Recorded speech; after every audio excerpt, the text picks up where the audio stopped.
I guess welcome everybody to the Strickland's first trade deadline video cast. I'm joined by my co-host for this, Jeffrey Rasmussen. That's at Frank Barrett 119 on Twitter. Jeff, how are you doing? I'm doing great. Huge news in the Nets Sixers, so happy. I'm excited to just get into it.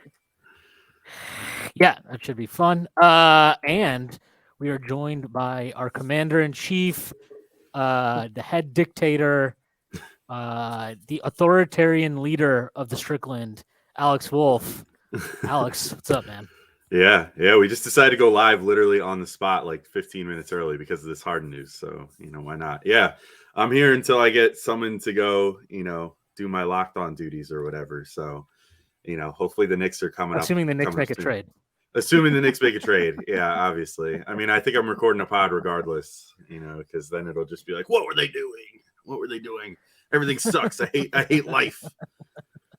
Ugh. It seems like there's going to be no, it feels like the Knicks are going to, there's no way there's consensus happy fan base. That's what I'm getting from Twitter. It's like everybody on every side is going insane. And yeah. I don't know how everyone or even like a majority is going to be appeased after today. Real quick, before we talk about Harden, can I just throw my comparison out there? I feel like the people that are overvaluing Cam Reddish right now, I feel like the Venn diagram has to have a huge overlap with people that loved Alonzo Trier when Cam Reddish, or when Trier was here, versus who's like super overvaluing Cam Reddish now at this point.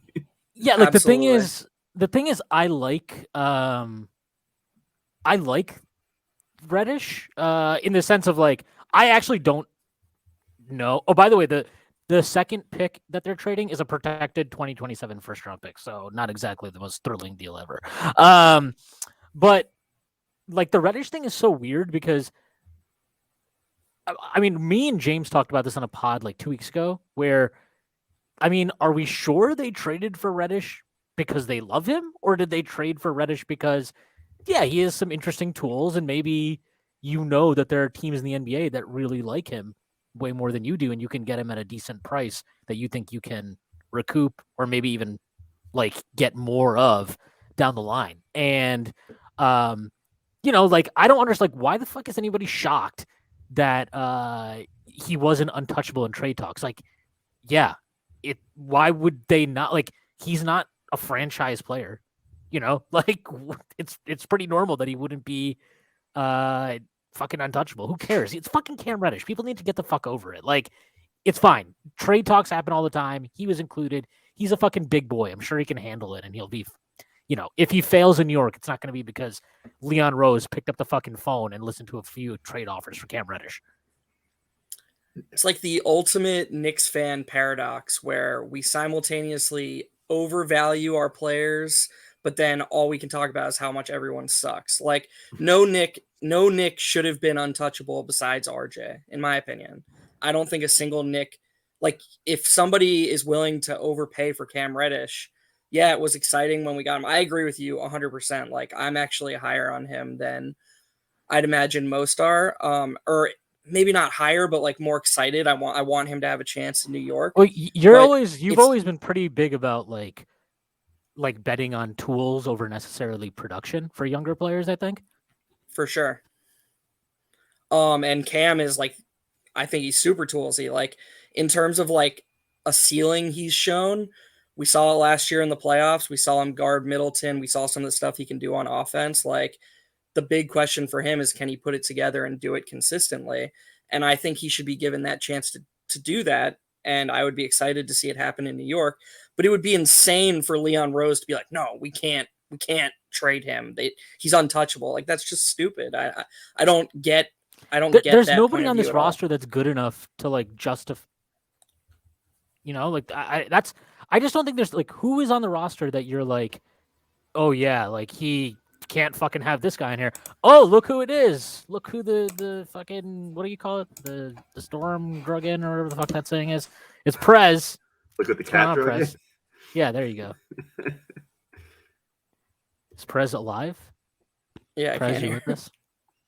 I think he's on mute. Oh, there he is. Prez, speak words, dude. But no, like to go back to the Cam thing, like he is toolsy. He does have a high ceiling. The floor is low. Like the floor, I mean, we've seen it, I think, so far in the 2 games where he got legit stretches.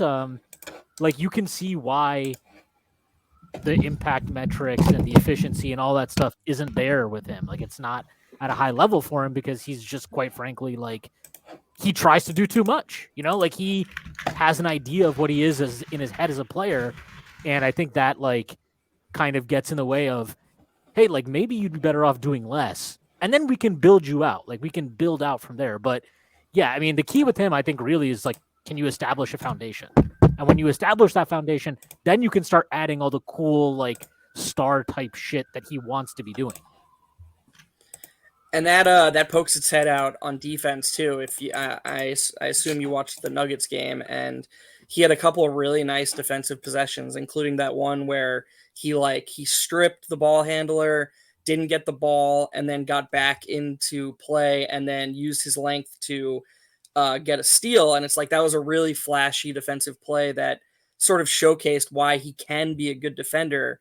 But over the totality of the game, he wasn't a good defender. Like he was getting lost, and so you can see why with a freaking maniac like Tibbs, he'll frustrate him because he's just not consistently. You don't consistently know what you're going to get from him, but he also is very capable and has, as you said, the tools to.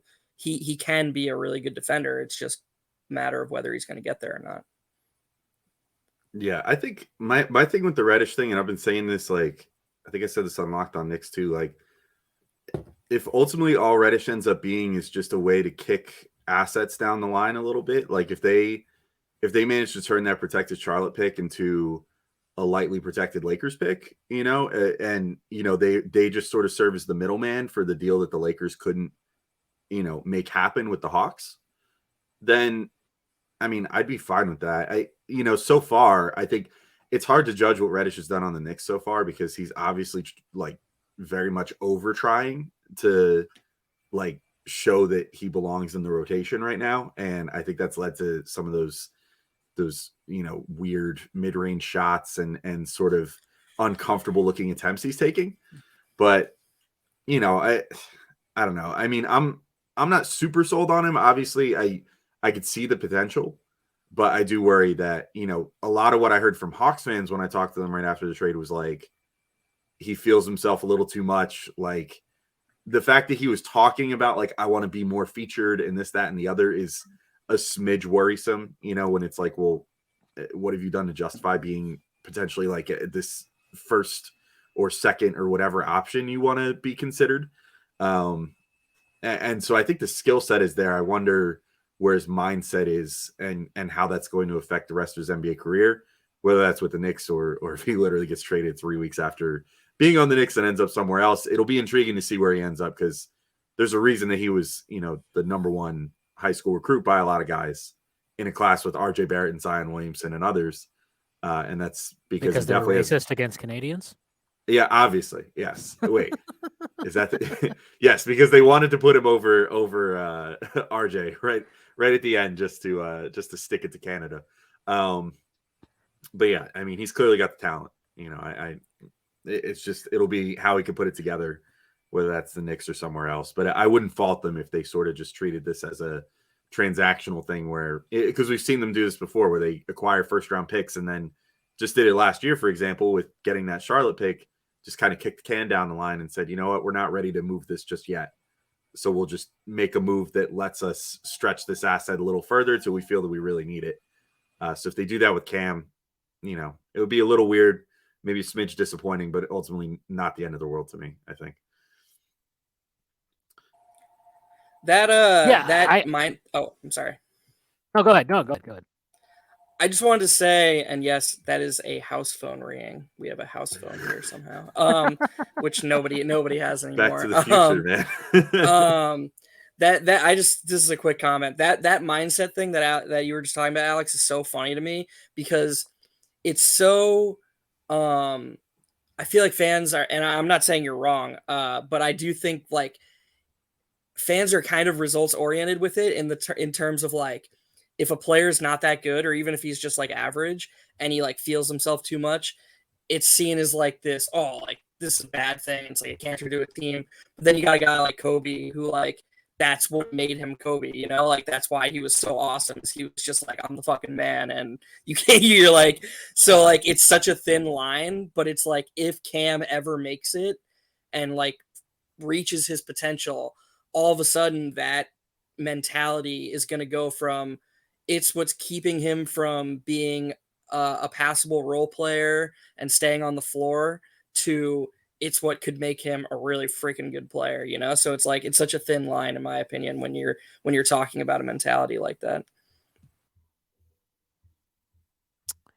Yeah, I mean, I'm with you on the Cam thing. Like I do. Okay, let's see if Prez is actually able to. Prez, you there? Yeah, can you hear me? Yeah. Yeah. But I can hear an echo, so put your headphones in. Why isn't my fucking headphones working? All right. God damn it.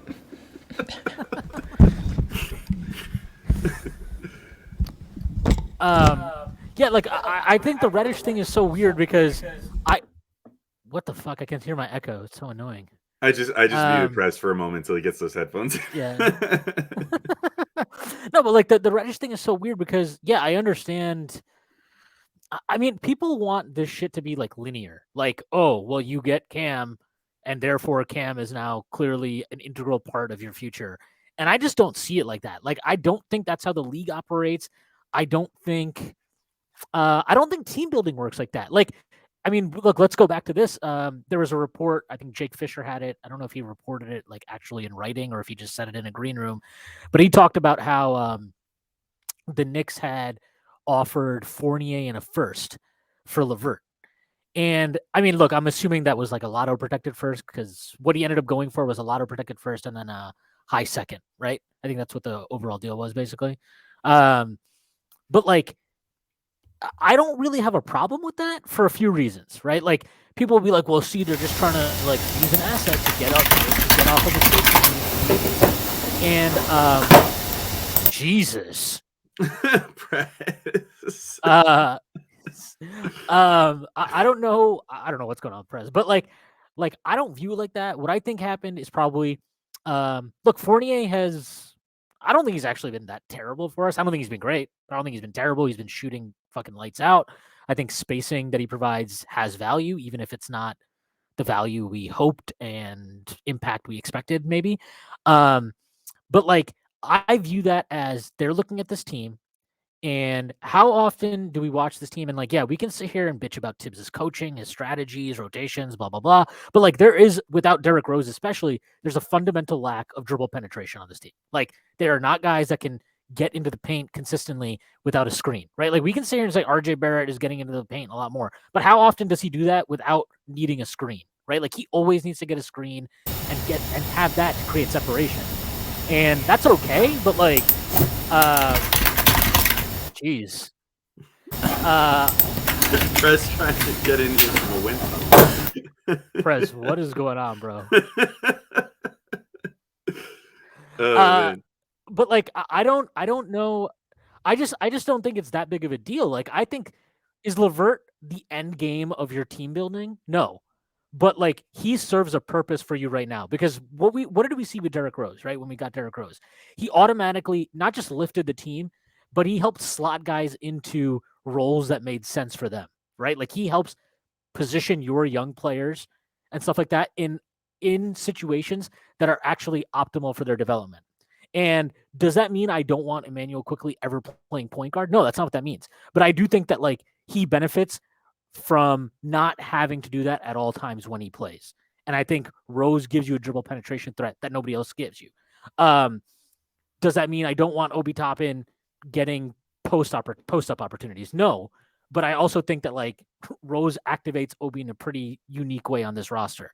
And I think that's what like LeVert was. He was he's not like the final step, but he's like, okay, do we like this guy and this contract for what he gives us?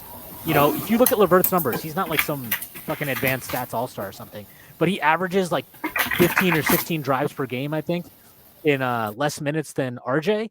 He gets into the paint consistently, and he's a big guard that does it, right? He's like 6'5". So we know Tibbs likes big guards. We know that he really wants a dribble penetration guy. I just view that as like a stepping stone to eventually maybe move for a guy. But like that's kind of the same view I take on the Reddish deal, where it's like it was an opportunity that presented itself at a price the Knicks thought, you know what, this isn't that much, and like it's worth rolling the dice on him as a prospect. And we think like if he does develop, we can probably get more value for him down the line. So I don't really see a problem with it. And I think that like in that sense, maybe an opportunity presented itself with the Lakers being interested in him that you can't ignore. Like he's not so good that you have to ignore that, right? Like it's not like you traded for fucking James Harden or some shit like the Sixers did, right? Like you traded for Cam Reddish. So if the Lakers call you up and they're like, hey, we'll give you fucking the 2027 first unprotected, and you're in talks with Toronto and they're talking about throwing some draft capital your way also, like you have to listen. That's just the business. Like if you don't listen, then you can miss out on opportunities. I mean, who the fuck thought Halliburton was available, right? Like we wouldn't have known that, but the Pacers clearly like talked and found and figured out like, hey, actually we can get Halliburton for Sabonis. Maybe this is worth our time. So like if you don't take calls, like you just never get those opportunities. So I'll never criticize a front office or a GM or an executive for listening to trade offers. Like that is the fucking job, man. Like if you're not doing that, you're just not doing your job. Yeah, I feel that. I mean, I all right, the Celtics just traded for Derek White, by the way, somehow. Oh, we still haven't even talked about the Harden trade yet. Should we talk about that? What was the Derek White trade? It's Josh Richardson for Derek White. So I don't understand that at all. Does Derek White make less money? That's like a salary dump, right? Yeah, right. Doesn't Derek White make less money than Josh Richardson? Richardson makes like $15 million, doesn't he? Yeah, I think he's an expiring contract though, Richardson. So Derek White, that's pretty good for Boston. I kind of like that. Good for Boston. Yeah, Derek Good White. for Boston. I don't want to fucking say good for Boston. Fuck them. But I'll say this. He's better than fucking bum-ass Josh Richardson. I agree, but my point is like that's a trade. If you want to criticize the Knicks, I'll give you that one because that's a trade you should be in on. Derek White moved for basically an expiring contract. I have a hard time believing you couldn't top that offer with anything you have. And Derek White is a solid playmaking guard. I think he would help this team a lot. So, yeah, I don't know. That one is that's tough, man. I don't know what the Knicks are doing exactly, but to miss out on that is pretty rough. Maybe there's a pick involved because. Yeah, White would have been a pretty nice ad. I mean, I don't know. Like Richardson, yeah, he hasn't been having that good of a year, has he? Like, he's been shooting lights out. They're really some like White. Like he can sort of make plays. He's not really driving a lot. He can shoot in theory, but he's been shooting like donkey dick for a long time now. He's been really good at defense. So maybe the Knicks it's a first round pick going out, by the way. From I would assume from Boston, right? Yeah, Boston's trading out a first. Okay, yeah, that makes a lot more sense. See, I wouldn't do that because suddenly I would not do that deal. I would still do that deal. I would do that deal. You're not our first, but we have a Dallas pick. I would do that deal. The shooting don't worry you? I think this team needs dribble penetration and playmaking way more than we need to worry about shooting. Does he get? I legit don't know. Does he drive like that? I thought he was more of a 3-and-D kind of like caretaker point guard, not really a rim pressure guy. Like he's not like Murray. He's Smart. not like Murray getting to the paint, but he definitely gets into the paint some. He's 5.6 assists per game this year. He can definitely pass. Yeah, I mean, I agree. I just think that like, I don't know, man. I really think that like at some point you got to roll the dice on a playmaking guard. It doesn't need to be the best one available or the guy who is like you don't need to necessarily trade for the guy. He's like a quickly level playmaker. But I really think this team needs somebody. Is he that much of a better like driver playmaker than quickly? But you can get him without giving him quickly. Like, why would I not want two of them? And I do think he's I think right now he's definitely clearly a better. Yeah, he's definitely better able to get into the paint.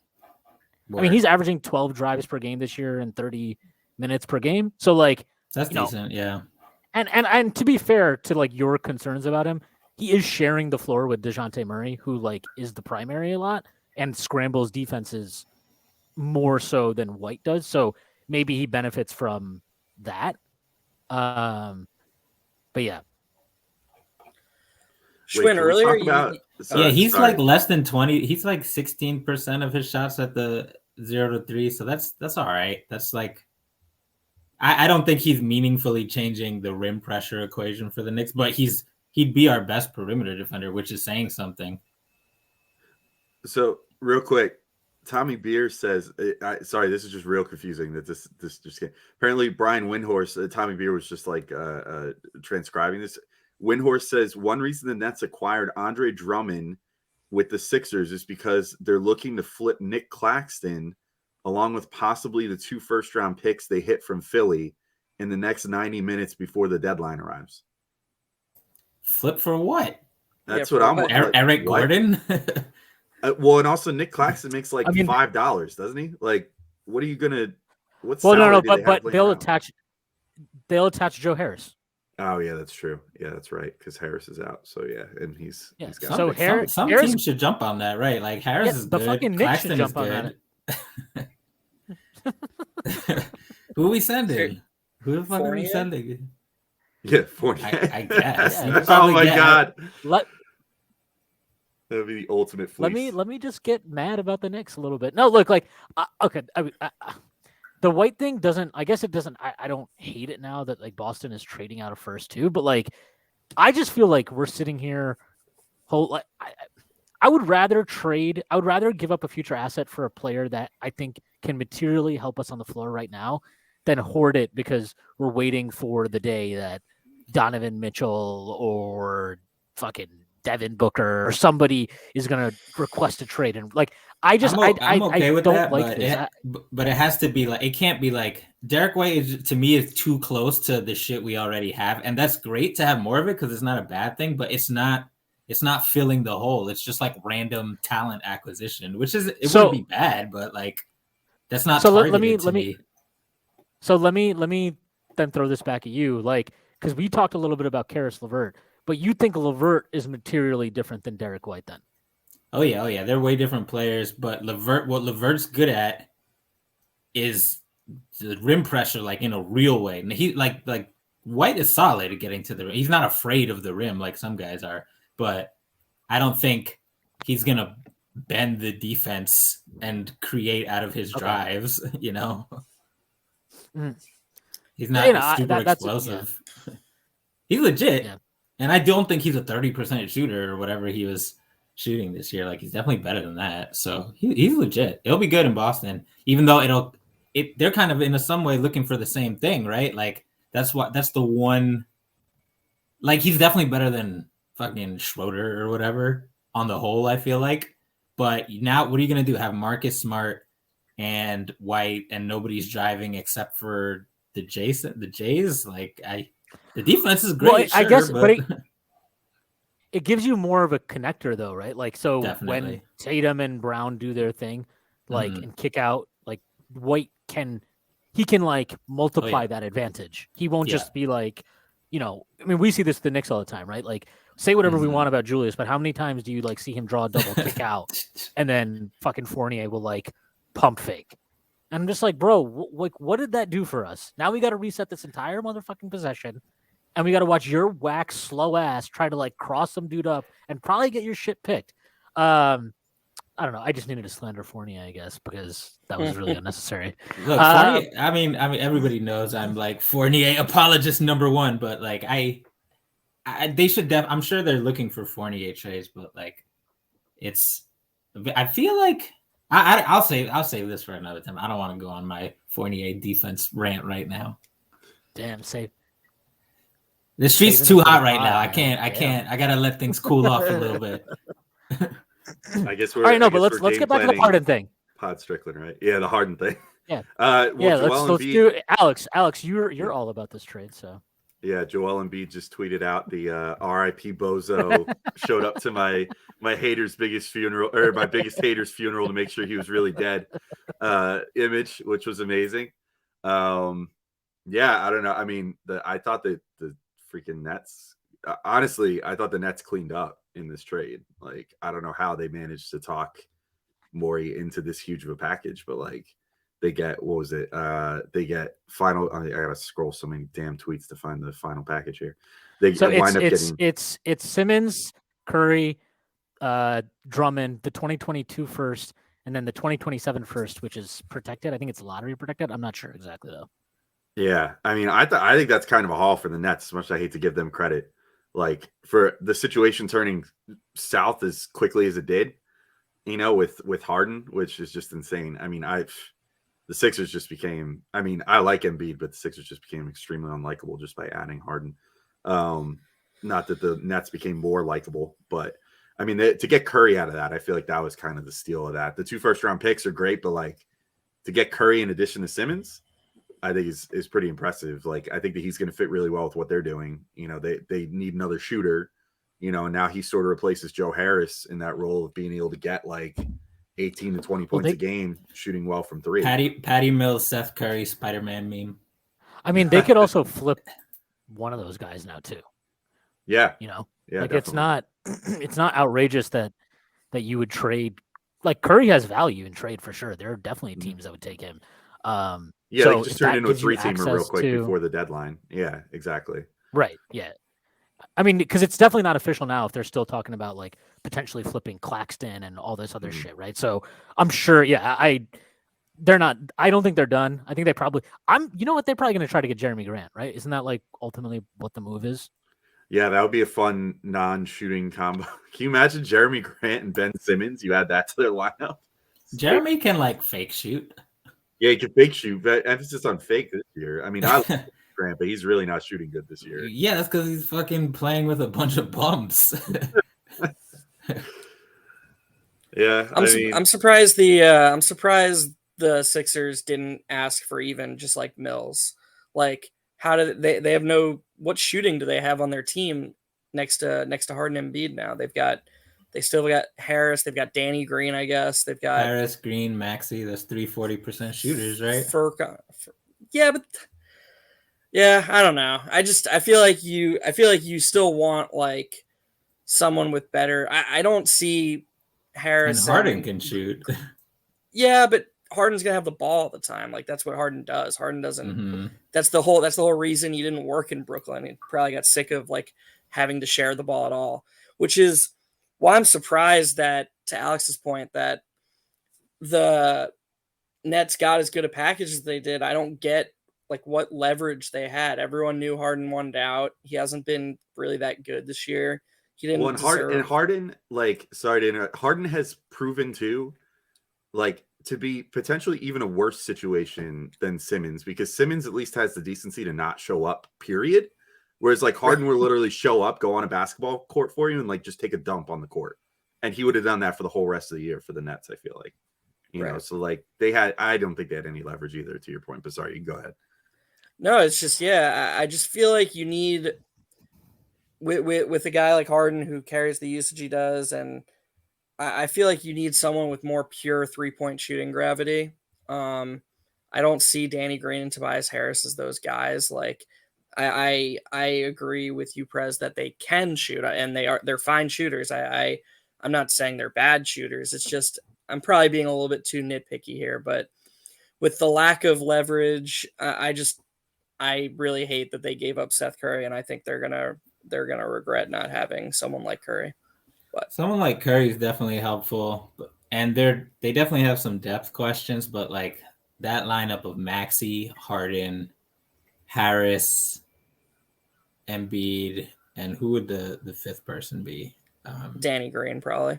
Danny Green. Like beyond that, there's not much shooting, but like Maxey's a pretty good spot-up shooter. He just was handling the ball more than he should have because Ben Simmons was fucking twiddling his dick at home. So like let Maxey shoot. Let Maxey shoot off the catch. He's really good at it. His volume is low, but that's because he was the penetrating guard for them, which is great. He can do that at age 20, but like now Harden can actually do that.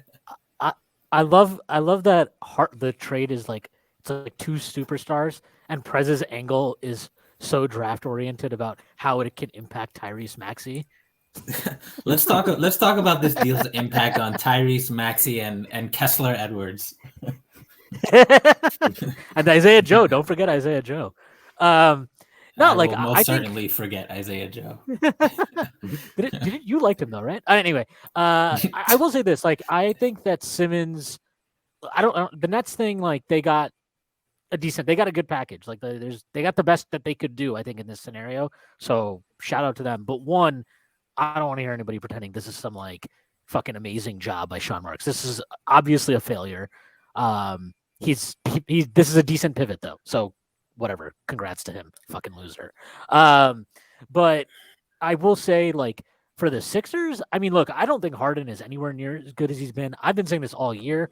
Prez knows for like the first 20 games of the season, I was sending him like Harden's drive stats every single game. So like I definitely don't think he's the same guy.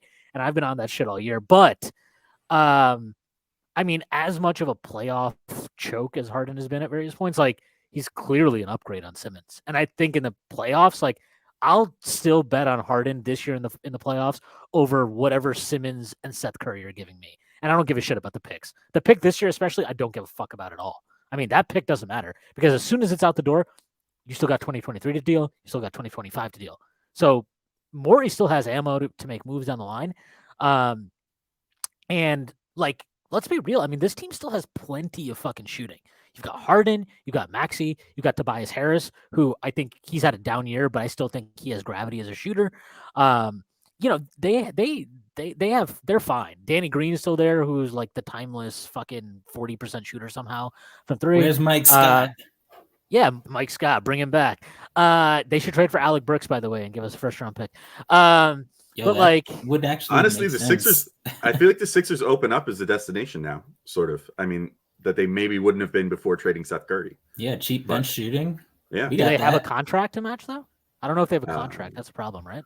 Let me take a look. But yeah, I mean, look, like this is my Send thing us with Mike Burks. Is like, they have to trade him. They got to trade him. Like, it just got to. Like, there's so many teams that could. He's a fucking 40% 3-point shooting wing who plays defense. Like, is he amazing? No, but he's fucking solid. Like, he can play in a playoff rotation for sure. And he's played in Philly before, by the way, so whatever that's worth. But like, yeah, I mean, they've got to make they have to make a Burks trade happen. I can understand you can't trade Noel, you can't trade Kemba. I understand that shit, but like Burks, no, I there's no. If they can't make that happen, then fuck them. If they can't make that happen, then it's the misguided situation where they think that keeping him, if they don't get X in return, is the approach to take, which some people I've seen on Knicks Twitter, you know, agree with that because Burks is decent at some things.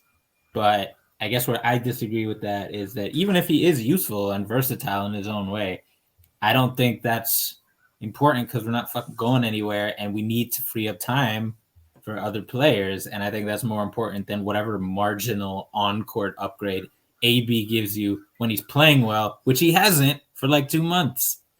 And that's also exactly why just the X for Y premise is extremely flawed, because in a case like the Knicks, it's never actually just X for Y.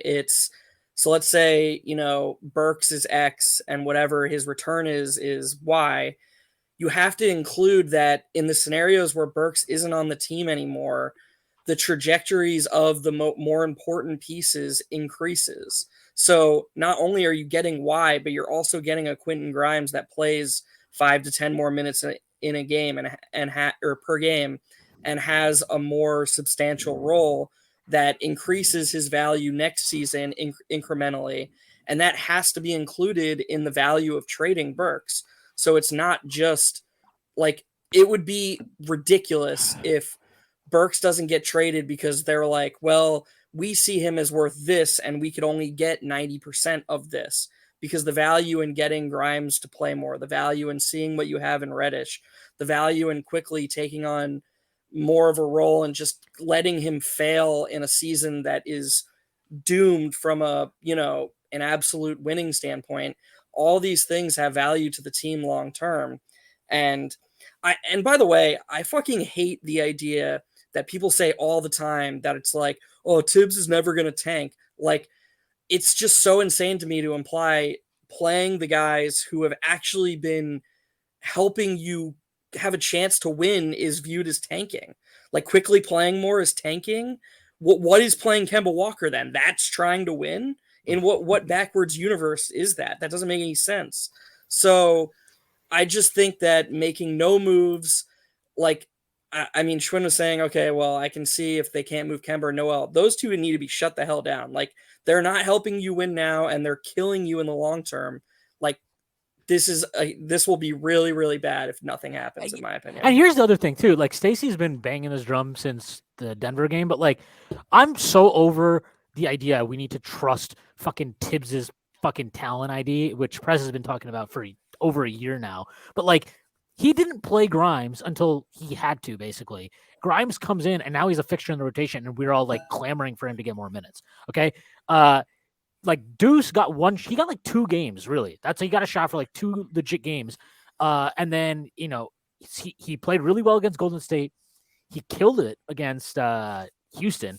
We won that game huge. Him and Quickly looked awesome together. And then he basically was out of the rotation again. And then he got those random starts where it was like, oh, we can't start Quickly, so let me start Deuce McBride, which just put him in a shitty position, I thought. And then he played again against Detroit, and he was like a plus 79 or whatever the fuck it was, that weird-ass game. Not saying that he was a driving force but he was in a lineup that won us the game. And so, like, I don't buy this idea. And then Jericho Sims looks fucking solid against Denver. You know, like, he definitely looked better than whatever we've gotten from Noel for most of this year and what we've gotten from Taj over the last month and a half, I'd say. So, like, this idea, we just need to trust Tibbs, and he's like, you know, he's not like, we can't play these guys because we play these guys, we'll tank. Like, nobody's saying don't play any vets. I don't want to do that. I've never advocated for that at all. But, like, if you, like, just say the Knicks trade Burks, okay, and then they take Kemba and Noel out of the rotation, okay, you've still got Fournier, Rose is coming back, you've still got Julius, and, like, Taj and Noel are there if you need to go back to them as, like, you know, Sims needs a break or somebody gets, like, it's a bullshit argument. Like, nobody's saying get rid of all the vets and only play, you know, fucking 18-year-old kids. Like, no, I don't want that either. I think that's a shitty development context. But you know what else is a shitty development context? Not playing. Like, that's a pretty shitty development context. So, you know, I mean, Prez can talk about this too. Like, I'm actually a little bit not lower on Deuce, like, as a prospect, but I think I'm a little bit more hesitant to say that he could come in right now and he'll consistently, like, he'd be solid. Like, I'm a little bit more down on that, mostly because I think if he's I rebuke thee. Yeah, I mean, look, but my point being is that, like, even then, I would much rather have him play right now than Kemba, because if I'm wrong, then awesome. Like, oh wow, Deuce is actually able to play right now and he's solid. Like, great. If I'm right, what did we lose? Like, oh, Kemba's minutes? Like, oh, yeah, because I need to watch this fucking asshole, you know, play like a septuagenarian or some shit for like 7 games in a row, you know? I can't watch this Kemba shit anymore. The guy he literally got punked. Bones Highland standing there pointing at him, literally embarrassing him, like that Sean Kemp video, right?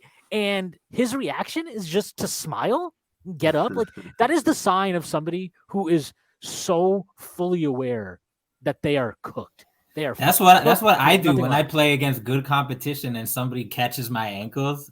What are you gonna do? Be mad? No, all you can do is smile and be like, good move, young fella. Like, that's what Kevin is right now. He's me playing washed up against younger dudes. Like, he needs to just, I mean, it's clear we're not gonna trade him. You know, I'm holding hope for a Burks deal or whatever, or Noel. But so couple of things to point out. Harden is opting into his player option for next season. So that's cool. Good for him and good for Morey. And also the Spurs got a 2028 pick swap in that deal also. So the Spurs clean the fuck up. If you want to say that, yeah, but the Spurs, they got to be up to something, man. They got 3 firsts in this draft now, and they traded out. They're resetting low key, right? And they might. And they might trade Pirtle, right? There was that report that at least that they're talking to the Hornets about it. So, like, I don't know, but it's not like, it's weird though. Are they resetting because White is almost kind of like too. Yeah, like, and White he's good, so obviously I'm not criticizing him or anything, but he's like kind of redundant in a way for them, right? Like, because Primo is gonna eventually take that role that they have Murray playing, or not Murray playing, sorry, White, and like they can do without White. He doesn't. I don't think they drop off a cliff without him or anything like that. Yeah, even Vassell was but, like getting like 20 minutes a game, 22 minutes a game or something. Yeah, and he's gonna play more now probably. Mhm, So like, I wonder, they got to be up to something. Like they're gonna have their lotto pick. They got the Jalen Raptors Smith pick, trade. who are not to the Knicks apparently. No, Torrey Craig for Jalen Smith and a future second round pick. Interesting. So Yeah, that's a weird Pacers trade. continuing to scoop up random projects, which I ain't mad at given what they're doing. BTW, I looked up. I mean, Jalen Smith was a terrible fit for the Suns. I don't know why they did that. He was never going to be able to play with Ayton. So I did not get that pick from day one, and it's completely unsurprising to me that like he never even saw the court. Like I don't know what they were expecting.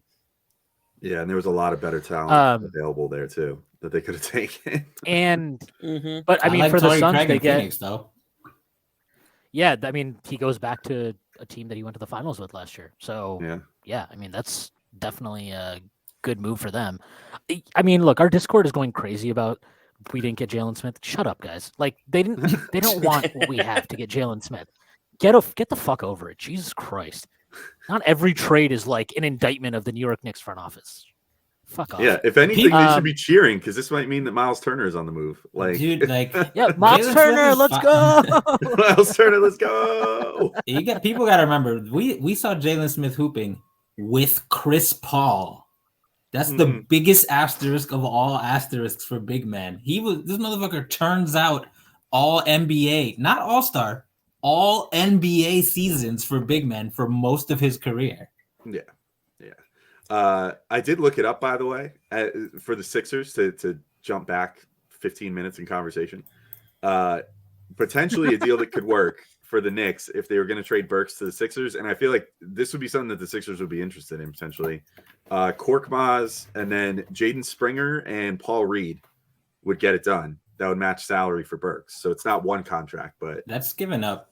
I know, like, I'm the guy who overrates all the young draft prospects everywhere, but like Paul Reed and Jaden are not nothing. Like that's something. I mean, I would assume that you would probably not really get too much in the way of pick compensation that way. Maybe you get like a second round pick or something, and then work out some other deal where maybe you can reroute Korkmaz or just make some deals where you trade some of your other guys into other people's exceptions or something. I'm just saying, if we did that shit, I would be on Twitter in all caps very unnecessarily. I really liked Springer too. I liked him, but I think he's probably a little bit of a project. Like I don't G League MVP Paul Reed. Yeah, Paul Reed. That gives us the best big in the G League and the best guard in the G League. Him and Deuce, and then you send Jericho back down there. Forget about it. Twin and Towers. Samanic. That team is like the 70-win Warriors of the G League. Yeah, that's the other one too. Like I know this sounds absurd, and I know Samanic is injured right now, but like I want to see this motherfucker play too. I want to see these guys get some burn because they deserve it. Oh look who is joined us. Oh my goodness, I don't even know how this is gonna look with 5 people. It's gonna be interesting. Whoa, there you go. Damn, there's Tyrese. How's it? Is it warm? Are you warm in Texas? It's like 60 degrees today, like always. So like the rare day we get like 20 degrees, I feel happy, but like it's been 60 like all this week. It got hotter though because nobody cares about those 40-degree days though. Nobody cares about those 40-degree days though, bro. A lot of 40-degree days. I mean the Derek White thing is, I don't know. I guess like now it's good for me as a Spurs fan, but like I don't know, the Spurs tanking, like actually embracing tanking feels weird. Like they are Is it serious a tank? about the Like I don't think they're tanking though. I just think they're like selling off retooling, pieces. Maybe retooling, but like they have, I think they're clearing the garage. That's what they're doing. Yeah. So that 3 spring picks. clean. They'll get Keegan and like bum ass Adam Silver will probably reward them with a top 3 pick. Oh, it'll be annoying when they get like Chet. As like a Greg Popovich parting gift or some horse shit. No, it's not Adam Silver though. It's the other guy. What's his name? Mark Tatum. Mark Tatum. And with Is he the one we hate? Yeah, he's the fucking one. And he comes out his big ass smile.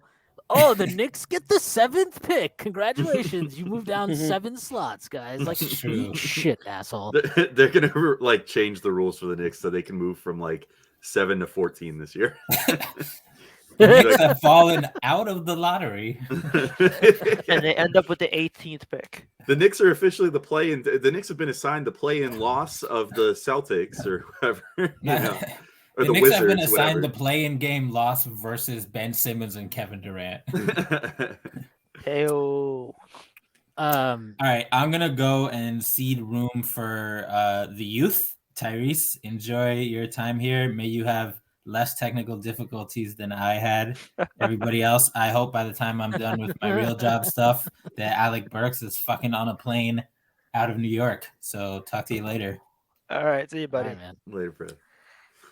To bring it back to what Shwin was talking about a few minutes ago with regards to the value of, or why we want to see people on the court. One other thing that I feel like doesn't get talked about a lot is there's just value in having more information when you make your moves, like in the off season. So like I wrote about it in our last recap article for Strickland. With Tibbs, we're basically sacrificing, with the rigidity of his roles, we're sacrificing finding out what a lot of these people are capable outside of these fixed roles that Tibbs has them in.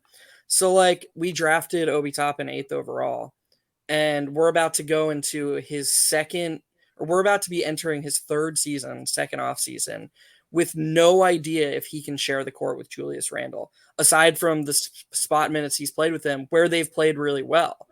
And so, like, that's really bad. Like that, and same with Quickly, like playing point guard. Like, you need to figure out what they can do outside of the really narrow thing Tibbs sees them as right now. And that's another reason why we have to get rid of these things that Tibbs likes to lean on out of here. We need to get them out of here. I think it's even more insane than that, though, because like on top of these rigid roles, he doesn't play them together with like other core young pieces. Like how many minutes has Obi Toppin played with RJ Barrett in 2 years? I'll look it up once I'm done fucking yelling right now. Probably less than 500. I would imagine it's less than 200. Probably less than 200. Almost positive about that. It can't be less than 200, right? That's so low. If it's that I would say low, less than 500 probably. Oh my god! How many? Like, think about, but why? Like, where are you guys getting all these OB RJ minutes from, though? Like, they literally don't play together. I'm looking it up. I'm looking it up right now. If it's under 200, that would blow my mind. And Quickly, he's played a bit more with Randall and RJ, but it's like those things only happen as a consequence of like, oh, Quickly's playing well today, so I'm gonna let him close the game. It is never like Kemba's not giving me shit, and Burks is not giving me shit, so why not just try Quickly? Or like, I like Quickly for this matchup, or I like Obi for this matchup. Like, it's never about that. It's just about, are you playing well enough that I can play? And Obi can literally never play well enough for him to try even playing small. So at that point, you're just like, it's absurd. I just don't get it. Thankfully, Grimes is a 3-and-D wing because that's easy for Tibbs to slot in with RJ and Randall, because God knows that figuring out how Deuce McBride could play with them is going to be fucking mind-blowing for Tibbs. Tyrese nailed it. It's 450 minutes. I'm good at what I do. Yeah. What do you do? What do you do? What is it you do? Everything. It's 457 or 455 total, 247 this year. Yeah, that's absolute dog shit. That's pathetic. That's not good. Oh, RJ Barrett officially out tonight, so I'm not watching. Great. This is going to be such an exciting game. I don't get our reporters. So the one reporter asked him, they were like, so what was he doing on the floor? And Tibbs said, we thought we could make a comeback. Okay. But when RJ got hurt, he had just pulled Randall and the other guys like 30 seconds earlier. How is that not the world's easiest follow-up question? How is Grimes is playing tonight, by the way? He's starting tonight at this point. Yeah. Sorry, I didn't mean to interrupt, but go ahead. No, you're good. No, you're good. I'm just curious how a reporter didn't ask him that. Now I'm looking forward to Grimes playing every minute Steph's on the floor, because that's how That's how Tibbs works. He'll I feel like that should be fun. I gotta say, I gotta say this too. Like, I got some pushback on this last night. I don't know if I would fire Tibbs just for this, like, for that incident, but like, to me, that is a fireable offense. Not because, and like, you can sit there and be like, well, he just sprained his ankle, but like, you're just looking at what happened versus what could have happened, and why were we even risking that? It makes absolutely no sense. For all, like, you have a chance of he could have stepped on the guy's foot and fucking his knee gives out, and he all of a sudden now tears his ACL. Like, it's just so stupid to have him out there in that situation. And the fact that Tibbs did it is really bad, because if you do that once, it's understandable maybe, and you can say, okay, like, that's, you got to learn, you learn from that. But this is a guy who was standing on that sideline when Derrick Rose tore his ACL in effectively, it was like a 14-point game or something like that with 2 minutes left. I mean, a minute and a half, something like that. Like, the game was over. And, you know, like, yeah, they're that's up something double where digits, like 2 you would minutes left. expect him to learn from it and grow from it. And I don't know. Like, it really is mind-boggling to me that he had that. And the fucking crazy thing is he took Randall and Fournier out eventually, but Malone called a timeout with 1:30 left to pull all of his starters. At that point, he's literally telling you, I'm not even trying anymore, bro. The game's over. If you're Tibbs and you can't rationally come to the conclusion that the game is over, that's a problem that you have to deal with. So I don't know if that's a fire. I don't know if I would fire him just for that offense, but I do think it's something that if you're the front office at the end of the season and you're sitting down and you're doing a year review of Tibbs's performance, I don't think he's coached a particularly inspiring year this season. That would be something that has to be part of the evaluation, and it should be a really meaningful part of the evaluation, especially if we don't see changes in how he operates for the rest of the season. I think that's like very much, it has to be part of the evaluation. If it's not, you know, that's concerning about them and how they're doing their jobs at this point. I can't see them like firing him like a year after he won Coach of the Year. Like, have you been acquainted with the New York Knicks yet? Like, I mean, but like, to be fair, this is Leon Rose, so like, we don't know how Leon Rose is gonna work when like adversity's like. Remember, first year, good vibes, everything's like great, and now it's like you're kind of facing the New York pressure market. You could say. So I don't know. Like, year 3 is kind of be like the defining year. I could see him going like half the year and then firing him, but like, I don't know if they'll like fire him this offseason. I would rather, if they were going to do it, just like shit or get off the pot, like fire him this offseason, or don't wait till halfway through next season. Like, make I would do that too, because I feel like at this point you have to try to salvage Randall, you have to try to salvage a lot of the value you have to this roster. And I don't know if Tibbs is going to do that, but at the same time, it's like, if they're not going to get offensive coordinator coach, then like, I don't care what he comes back with next year, because like, it's going to be the same. It's going to be the same thing. Bad offense, right? Spotty defense. That's a really good point. Like, because Shwin was talking before you got on Tyrese, about how the Knicks don't have anyone besides Rose who can get into the paint without a screen. And I was and I agree with him, but I was also kind of thinking like, how much he brought up RJ specifically, and it's like, how many chances does RJ really even have to get into the paint without a screen? Because Tibbs's structured schemes call for the center to screen such a high percentage of the time that, while it's probably true that RJ is more of an advantage creator right now than just an elite primary initiator, we don't really know what he could do off the bounce in isolation and how much of an advantage he could create, because Tibbs really just doesn't let it happen. The only thing he really lets happen with RJ is that pistol action or top of the key pick and roll. And to compound on how bad like that narrow view of an offense is, he always has these centers setting the screen who can't do anything. It's always Noel setting the screen, and it's like, okay, the big just like laughs and just picks up RJ right away.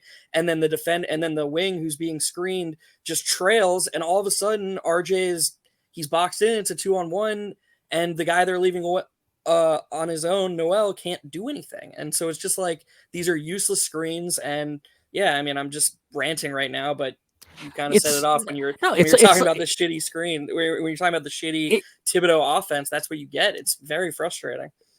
And it's like he has a Corvette, but he wants to drive it like a fucking Ford Taurus.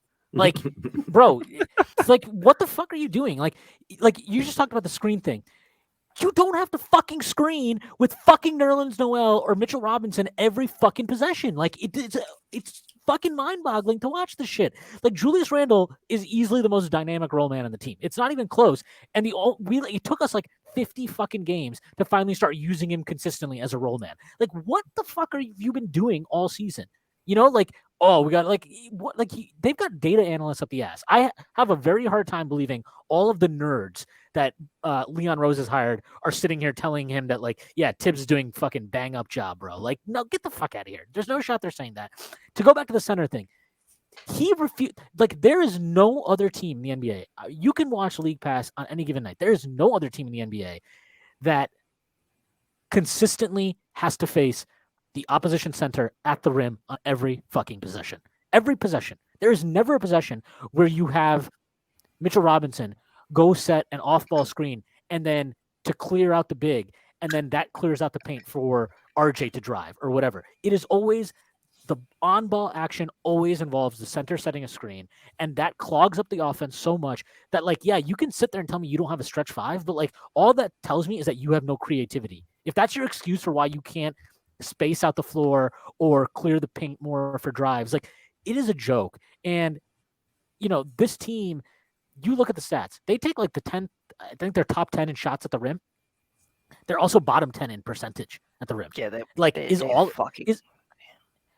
But it's like, yeah, some of that is like, yes, RJ doesn't have good touch and Randall, you know, whatever. But, like, they also are always, like, watch how many drives or shots at the rim on every single game. Watch how many shots at the rim RJ and Randall ever have without a center in position to challenge them. Watch it. Just like, a lot of, like, I don't think they're as bad as, like, the data will say. Like, they're bad as finishers, but, like, I don't think they're that bad as finishers. And it feels like a lot of it is like they have to throw bullshit because there's a center in the paint. And I get it, like, Mitch is, like, good for Kobe assists, but, like, at the same time, you cannot just have Kobe assists being, like, a staple part of your offense. So, But he there's could no also offense in the history of basketball that succeeds like that. And he could also get those rebound. I assume by Kobe assists you mean offensive rebounds. Yeah, offensive rebounds at the putbacks. Yeah. Couldn't he also get those types of rebounds, like, if you used him, like, one in the dunker spot and two as, like, have him set flare screens off the ball and then time it so, like, he can crash a little bit when the action happens or something? I don't know. There's got to be something more creative than a standard pick and roll at the top of the key with a roller who can't catch the ball. There just has to be. Yeah, I don't think Tibbs is going to be the guy to, like, be creative. So I'm not going to encourage. Like, so like, my question then is unless you believe that what Tibbs is doing, will, like, you have to basically get him elite players in those roles because he has very defined roles. So you have to get him elite players in the roles that he wants.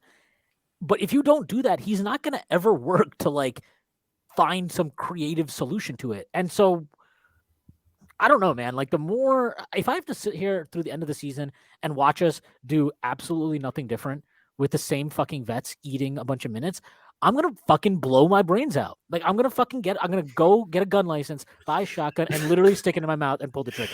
Like, this is a fucking joke. It is insane to watch. But honestly, like, I really would hate to fire Tibbs because I don't like the idea of, like, you know, I think coaches can have bad years. That's fine. It happens, you know, like, coaches can have bad years just like players can have bad years. But the fact that there's no attempt to, like, work towards anything new or try new shit to, like this team has been stuck in mud all year, right? They're 24-31.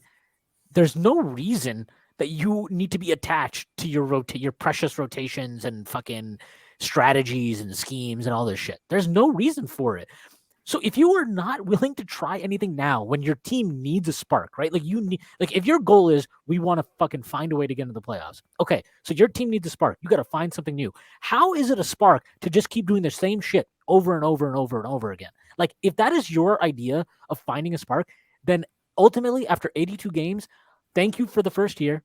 Appreciate helping us lay the foundation, but get the fuck out of here. Like, that's how I feel, because I cannot sit here. If I still got to sit here at the end of the year and have no idea what Julius Randle and Obi Toppin could do in extended minutes together, I don't know. Like, then what did we just do with the lottery? Like, we just set a lottery pick on fire, and it's not even because Obi is bad. It's because Obi just won't get the opportunities to expand his game or show that his game deserves to be expanded on. It's, and then, I don't even want to get into how they use Obi, which is like, okay, dude, just fucking stand in the corner and spot up. And sometimes I always you'll get laugh. I always laugh, Schwinn, when they if you notice more and more, they do this thing where IQ will dribble the ball up the court, and then the center will pop to above the nail, above the 3-point line.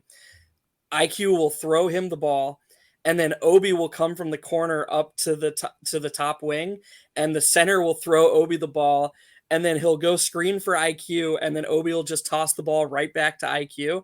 I think that's like Tibbs's way of getting him, like letting him touch the ball, but it doesn't ever accomplish anything. It's just like wasting 6 seconds. And I just laugh every time, because it's just like, that's the most involved Obi can get, because they just don't let him run screen and roll, or they don't post him up. And like you were just saying, it's not like he's been bad. They play well when he's on the court every single time, and he's etched out ways to be valuable on a team that doesn't even let him try, really. Like, they don't do anything for him. So it's insane. Like, his, I mean, my Twitter handle is named after Frank, but I at least can wrap my head around people being like, oh, like, he's not good at basketball, or like, yeah, he's off. Like, the Obi thing is way more ridiculous to me. Like, just, there's no reason for him to not play more. There's no reason to not. And as I've said it a million times, it's the easiest rotation fix ever, and it lets Tibbs keep playing Noel or Taj a little bit. But all you got to do is, when you pull Mitch at the 5-minute mark, have Obi be the sub for Mitch and let him finish the first and third quarter for Randle. That gives you 8 to 10 minutes of Randle and Obi playing together. And then when Randle comes out at the start of the second, you put Noel or Taj in, and Obi and Taj or Obi and Noel start the second and fourth quarter. Gives you 8 to 10 minutes with Obi and Randle on the floor together. It's still, you got your precious rim protection for 40 minutes a night, but you're trying fucking different things. You're showing different looks. It makes you less predictable. It's the easiest switch ever, and it gets Obi on the floor more. I don't understand why they're not doing it. Yeah, I mean, I just think it comes down to, like, I don't, like, Tibbs didn't want Obi. Like, I just feel like Tibbs didn't want Obi, and, like, he doesn't think about, like, ways to integrate him into the offense. Who does Tibbs want, to be completely honest? Like, outside of, like, Quickly, who he talked up and said, hey, yeah, I had this kid, like, pegged all the way from Kentucky. Like, it seems like pretty much. I guess he likes Grimes. I think he does like Grimes, but yeah, I guess that's a good point. I guess it's what, like, every other pick he likes, like, doesn't like Obi. Like, it seems to, I mean, I don't know. It's tough to say if he likes Deuce or not, because Montrezl Harrell to Charlotte, by the way. Oh, he likes Grimes. He likes Grimes because Grimes fits easily into his like what he wants from that position. It has nothing to do with Grimes actually being good. It's because Grimes fits. If Grimes was awesome, but he was like an offense-heavy player that was struggled on defense, he would not be playing like this. He wouldn't. Yeah. He wouldn't do it, because Tibbs would have no patience for it. He's shown you that. He consistently shows you this. Like these fucking excuses for Tibbs are bullshit at this point. I'm not saying, obviously you're not making one, but like Deuce, like, you can't tell me how the fuck on earth could Deuce McBride be worse at NBA basketball right now than the corpse of Kemba Walker? Like, it's not possible. It is literally impossible to be worse than a guy whose major accomplishment this season has been smiling. Like, what the fuck? Like, hey, he had a triple-double. He did have a triple-double. Yeah, don't forget the triple-double in the 40-point game. No, I don't give a shit. Player of the week, Kemba Walker, dude. No, but that actually was the worst thing that could have happened for the Knicks. Oh, I know. Was that fucking week of Kemba Walker? It was. Like, that was the worst thing that could have happened. Because it was great in the moment, though. I had so much fun. By the way, quick note from our buddy Mark Berman. RJ Barrett limping around in a walking boot at arena in San Francisco. He's out tonight and looks bad for Portland. Womp, womp. Was that. Do we still even have an injury report officially on what's wrong with his ankle? They said it was day to day, but like, It's definitely like a high ankle sprain or something. He's going to be day to day for like 3 weeks. Another high ankle sprain. Yeah, can't wait. Fun. Can't wait. Thanks. I mean, I honestly could see it being more meaningful and them just punting on telling us, like him being day to day for a while, and because they don't want Tibbs to. But honestly, if it is bad, they should just rip off the Band-Aid, because every game RJ misses with, oh, he's day to day, he's questionable for the next game. It's just the conversation is going to keep going. Like this is really bad for Tibbs. I don't think, like, if you asked me before the end of the Nuggets game, would I want to fire Tibbs at the end of the season? I probably still would have been like, no, like, hire an offensive coordinator and figure it out. But like right now, I'm such a strong lean towards firing him at the end of the season, because like this RJ thing is it's so bad. Like, he has finally started piecing together the things that you want to see from him in year 3. I would say in the last, whatever it is, like a month and a half, whatever, since that New Year's Eve game, I thought that is the best stretch of basketball he's played by far in his career. And we are now sitting here hoping that he gets back as soon. I mean, I think you would be optimistic if you said he misses 3 or 4 games, hopefully, like from the way it sounds. But like, we're hoping that's a best case scenario. But like, if it's like 10 games, I mean, that costs you as an organization, and it costs you so much. Like, then he has to come back. He's got to get back up to speed. Like, there's so much. Like, I just can't get over how stupid of a fucking decision it was. And it served absolutely no purpose. There was no purpose to that decision. This was not like a 5-point game and you're hoping that, you know, somebody can hit a 3. No, this was like, the game is over. It is fucking over. And, you know, I just think, and he was done. He was so obviously did not have any legs left that entire game. The entire game, because he played, 42 in Utah the night before. He played 50 against the Lakers on Saturday. And then he played 35 against Denver in a game that, like, he did not need to come back in. The starters in general didn't need to come back in, but he definitely didn't need to come back in.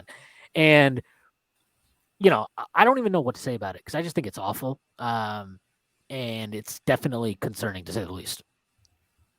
By the way, Wizards traded Aaron Holiday to Phoenix. So shout out So goodbye Elfrid Payton's role. Yeah, it might be goodbye. It might be goodbye campaign. The campaign doesn't like campaign prior to the bubble this year. So yeah, he's been shooting really bad. Yeah, I don't know, man. I can't believe if the Knicks are still sitting, if I still have to deal with fucking Alec Burks on this team in 33 minutes, I'm gonna fucking lose it. Like, I cannot believe that they would not trade him at this deadline. I don't give a fuck if they get back a flaming bag of shit and a second round pick that's top 55 protected, I would take it. Yeah.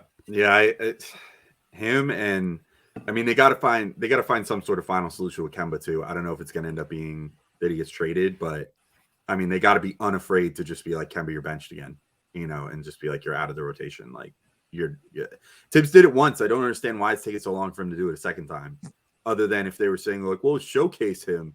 Everybody needs to see that he can score 0 points in 20 minutes of action every night, and, you know, provide you nothing on either end of the court at this stage. Yeah, you could absolutely argue that them playing him as much as he's played lately hurt his trade value. He's been awful. Like, what are they showcasing? The second he got that triple-double on Christmas, they should have been like, all right, we're putting Kemba on ice. Oh no, his knee is acting up a little bit again, and oh, what a shame.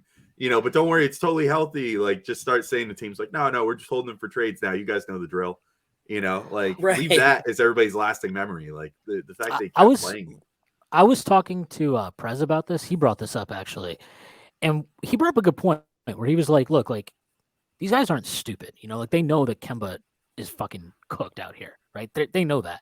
But, like, people want to sit there and bitch about Julius's temperament and mentality and all this kind of stuff the entire season. And they're well within their rights to do it, because he's been a mopey motherfucker for most of the season. I think we'd all agree on that. Shout out to him for turning up the last 5 games, though.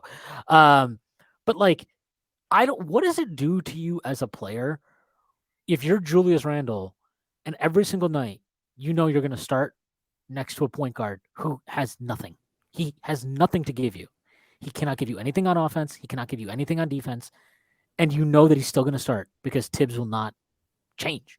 For 2 years, And, for 2 years, mind you. For 2 years. Yeah. The same shit Right, happened like, when I don't. Yeah, that's a great point. Like, this is the same shit we saw last year. You think these guys didn't know that Elfrid Payton was fucking them up on the court? They knew that. Of course they knew that. But, like, they were winning, so everybody just bought in, and it's great. But guess what happens when you don't win? You get shit like this. Like, you get, like, does this team look... This team looks like they're something off, right? I'm not saying, like, I don't think they hate each other or, like, there's massive internal beefs, like, at least personally. But in terms of work relationships, there's something that's off with this team. I think they think that they can be better, and like they probably think that they're a lot better than they are right now, and like it just feels like it's not clicking the way it used to. I don't think like anybody like hates each other. I don't think the locker room's like broken up or anything, but it just feels like they feel like they're underperforming, and they're soul searching right now, and it's like it's in real time. It's hard to watch. I feel like Kemba and Julius have the sort of relationship where, like, for anyone that's ever worked in like an office setting, it's like they're, you know, they are like each other as people. They would totally go out and get a beer after work or whatever, like maybe even hang out on the weekend or something. But like when they work together, it just doesn't work. And like, even if they don't hate each other, they like quietly hate working together. You know what I mean? Like, I feel like that's sort of the Kemba Julius relationship at this point, because they'll talk highly about each other, and like there's nothing going on like with them like there was with like Simmons and Embiid, for example, where like Embiid was throwing pot shots at Simmons, you know, and that sort of thing, like even in like the playoffs last year and stuff like that. You know, I don't think there's anything like that between them where they're gonna like publicly go after one another, because they just don't hate each other like that. But it's so obvious on the court, like when Kemba's not playing and Randall gets minutes without Kemba, those minutes are almost always better. You know, even if that's with Alec Burks on the court or something, like no matter who it is, like if it's not Kemba Walker, it's working out better for Julius, because like their relationship just hasn't worked. You know, it's like Kemba needs the ball. He needs pick and roll guys, you know, whatever. Julius wants the ball as well. And he's quite frankly better with the ball in his hands than Kemba is at this stage of their careers. So of course he's like kind of pissed about that. I think like I don't know. I've grown a little more sympathetic to the Julius situation the last couple of weeks, particularly with the fact that like he now seems to have turned it around and found a way to make this work, even when he has to play with stupid Kemba. But, you know, it's like you said, Shwin, there's something broken there. You know, like it doesn't work. You know, they got to get Kemba out one way or another at this point. Yeah, and the fact that like Tibbs, again, like I just can't, like you have to know, like if you're Emmanuel Quickly, okay, and I don't care what people think, is he a point guard, is he not a point guard? For the entire season, he's outplayed Kemba Walker. Flat out outplayed him. He's been better than Burks in various stretches. If you want to say Burks has been better than him, whatever, that's fine. He's been better than Burks in certain stretches. He's clearly trusted more than Deuce McBride by Tibbs than, you know, is the case. So like, but even then, and Derrick Rose is out. Okay, Derrick Rose is injured, so he's not even in the picture right now. Even amid all of that, he will never start you. He gave him one start against Chicago, and that was it. That was it. It's the only time he started this year, I think. Or maybe he started twice. I don't know. Oh, no, he started against the Celtics, too. And he actually had a pretty solid game, and Tibbs praised him after that game, and then what happened? He went right back to the fucking bench. Like, so you basically know that unless there's a bunch of injuries or COVID outbreak or whatever, you're never starting this year. You're never going to start. You're never going to get a chance to start. Like, what does that do to you as a player? I don't know. If you're Obi Toppin, you go into every game knowing the most I'm going to play is 15 minutes, no matter how well I play in those 15 minutes. What does that do to you as a player? What does that do to your psyche? What does that do collectively in the locker room? How does it affect your approach? Like, I don't know. And I don't think like all of the Quickly struggles are not obviously solely down to fucking Tom Thibodeau, but I do think that like in some of his decision making now, I feel like you can really see how he's like trying way too hard to be a point guard, like quote unquote a point guard, right? Like, oh, I gotta pass it now. I gotta like I'm at the rim, but I gotta kick it out to Obi because I gotta get him going. Like it's shit like that. Like I watch that and I'm just like, I don't know, man. I really think it does affect some of these guys a lot. And you know, I mean, if you want to be flat out, like Burks, he's fucking killed this guy this year with the way he's used him. He's fucking killed him. starting point guard, like the dude is hanging on by a thread right now. It looks like most nights because of Tibbs just ran him into the ground for absolutely no reason that I could tell. So I have a lot of sympathy for the guys on this team. And I think it says a lot about the character of the guys on this team that, the most we've heard is that people took Kemba Walker's benching in a bad way and felt that Tibbs was not being consistent with accountability. That's the worst thing we've heard from internally in the locker room all season. That, and we heard that guys were not happy with the offense. Like the hilarious thing was like Tibbs was right.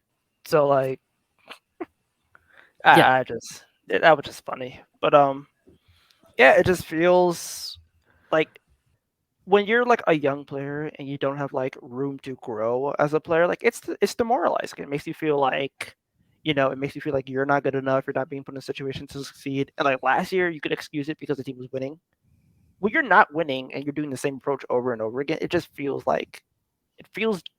bad. It feels like no matter what I do, win or loss, like I can't be more than what I am, just like a 20-minute bench player. And it just feels like that's not the situation you want to put yourself in as like a young player. And like that's not what you want other young players on the team to like have to live up to. So well, even RJ and Shwin, you said it on a pod earlier this year.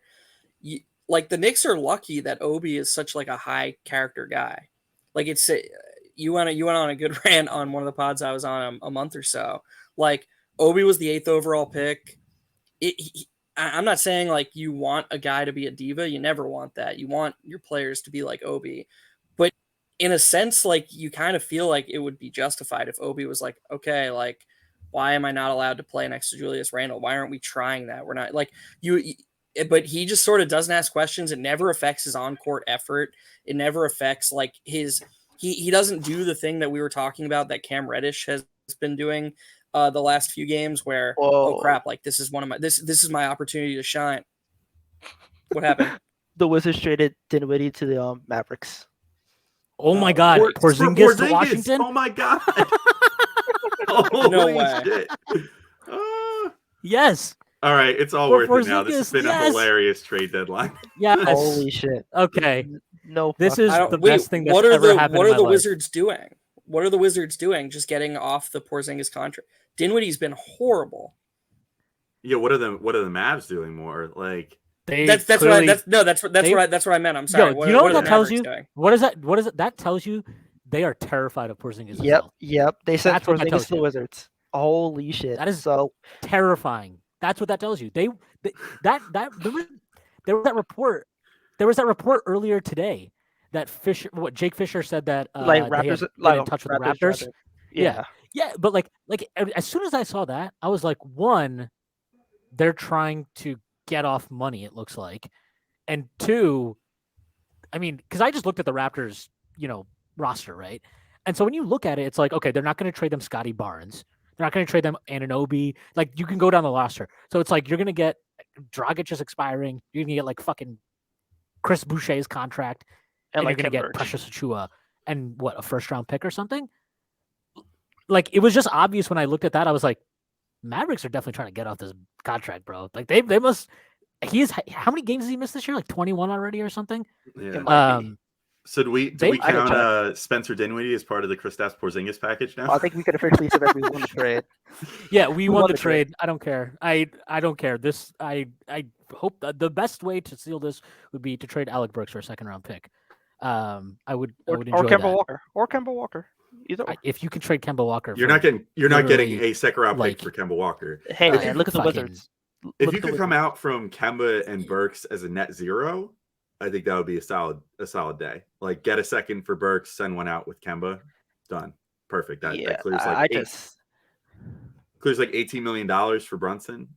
Like that's solid. Yeah. That's a solid haul, I think. Wow, how far have we fallen from All-Star to salary dump in 3 years, 4 years? Yeah, that's insane. That's so funny. Phil Jackson was a damn prophet.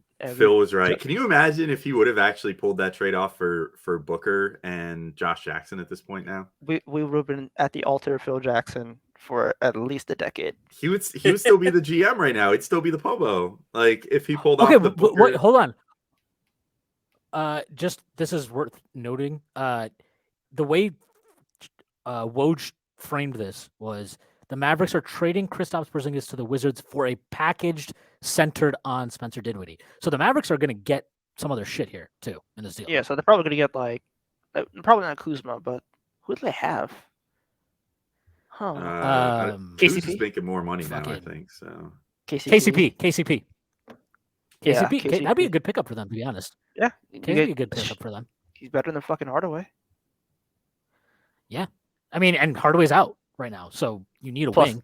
Plus, that Yeah. means that they might not be confident in the Brunson market. It means that we could get fucking Brunson and No, Frank outlasted Kristaps in Dallas. Our son Frank. I Go cannot Lou. believe. I cannot believe that Porzingis got traded to the Wizards. That's so funny. It just feels great. It feels like I don't care what happens to trade deadline now. I don't care. Yeah, this just made it all worth it. I don't care. We won. We won. Also, are they like worried that? Oh, they got Are they Bertans. worried that? Okay, that sucks. But Ew. Bertans he'll probably be better there. Yeah, probably, but like, ew. They really had no But centers. that- That's bad. Yeah, but that tells you they were terrified of his medical, man. I'm telling you wow. that knee cannot be. You're telling me the dude who tore his ACL and then tore his meniscus and now has Yeah, another right? bone bruise is like really bad at the knees, and you probably shouldn't give him a max. And like the Knicks were smart to trade him. Wow. Okay, I'm glad. I tweeted I hate when you tweet out jokes and people are like, "Oh, dude, like now they can keep Jalen Brunson." Guys, you don't need to take yourself so fucking self-serious. Like it's a joke. It's a joke. We won the war. We won the Kristaps Porzingis trade battle war thing. Okay, Wow, the shut Mavs fuck set up. the pick. The Mavs set the second round pick. Yeah. So this yeah, is- Brunson's gonna be a Knick. I believe it now. Spencer Yeah, I don't- Spencer Dinwiddie's their guy. Yeah, and I don't understand why people think that. How did they actually clear cap space? They did it fucking Bertans, and Dinwiddie is guaranteed next year. So what the fuck? Yeah, are you Dinwiddie's talking about? guaranteed. If and anything, that Bertans looks like a guaranteed. hedge. That looks like a hedge to me. That's basically like, okay, we're not gonna get Brunson, but we're gonna like get two salaries because they're still in tax next year. So, like, if you look at Dallas's cap space, like they did that move not to shed salary. They did it because Porzingis was fucking bad. Because they have more salary in the books next year. So if you're gonna extend Yep. Dorian and you're gonna extend Brunson, you're still in the same situation. And now you don't have a center. Yeah. Yep. So yeah, I definitely think they would basically like, we might be dealing Brunson. So, or Brunson might be gone. So like, let's get a secondary ball handler just in case. Yeah, I agree with you, Tyrese. My first reaction was, oh, okay, they're gonna keep Brunson now. But thinking more after hearing what you just said, I think they're less likely to keep Brunson now. It's a It's hedge good for the Knicks. Like, yeah, it's definitely a hedge. Like, Dinwiddie. You're gonna have Dinwiddie, Brunson, and Luca together. Okay, bro. Good luck with that. Like, what is that team doing? No, Fucking what? not to mention you could have I'll you say got this- Brunson extended. Like you got Brunson extended for like 20 million per year, and then have Dorian Finney-Smith extended for like 20 million. Yeah, you're Like- going to be committing like $80 million just to those three guys. While Just having and you Brunson, still have Tim Hardaway Luka, Jr. Brunson, Luca, and Dinwiddie would cost you like Well, 80, 90 million between and them. Tim and Hardaway. So have that's we 100. considered though that Dinwiddie might start an NFT that can fund all of that? Dinwiddie will make. I don't know. the- You got to consider that he's a business mogul. Dinwiddie is going to put the. No, he'll- like he'll put the Mavs up on that service where you can invest in players' careers or whatever. You can invest in the Mavs' success or whatever. He's That'll the be how he'll unicorn. fund it. Okay, so Tim Ledger on ESPN just went, he's the unicorn because you hardly ever see him. I love it. Today's a good day. Today is a great day. Oh, man. yeah, I don't know, man. If it's really, it is. I look forward to the Brunson injury dropping in 15 minutes. So Can you They know. imagine? they know. They know. That would be beautiful if that happened. I would be so happy. I would feel like secure. Now I want it to happen. If I get Sexton or whatever, it'll be fine. But like, just give me Brunson, please. 16 minutes left. 16 minutes. 16 But, and like, 5 minutes of like everything rolling in after. Yeah, there could be. Yeah, Yeah. there's usually like a 5 to 10 minute buffer. That's always my like deflate time where I'm just like, but there could still be something, and then just nothing Yep. happens, and I'm like, God damn it! Like one more deal trickles in from like 3 o'clock to 3:10, and it's like, oh, they just managed to get this in. And then it's like, oh, it's like Itch Smith for PJ. Like, I don't know. I couldn't think of two guys, like two random campaign for Itch Smith in a second. And you're just like, oh. But yeah, so Mavericks are kind of fucked because they still need a center, and they still don't have picks. So Yep. Life's good. it's almost like everybody who like knew the cap was like, yeah, if you're just gonna do planned powder over and over again, when Lucas signs his fucking Roseroom Max, then like you're going nowhere. Like I was saying it 3 years ago. I was like, if they don't sign anybody, they're going to be fucked. So they're fucked. And now Spencer Dinwiddie is your guy. Build around cryptocurrency. Oh yeah, fucking Cuban and Dinwiddie are gonna love each other, dude. He's not leaving. Yeah, they're definitely going to make some NFTs together this year. That's going to be part of the plan, I think. Yeah, I actually am pretty stunned by that. Like, I think that's a That's crazy trade to me. It That's says a how bad lot. KD I don't. is. People keep replying to me. Well, that means Brunson's off the table. It's like, do you know math? Do you know numbers? Like, do you know how contracts work? Do you have a brain?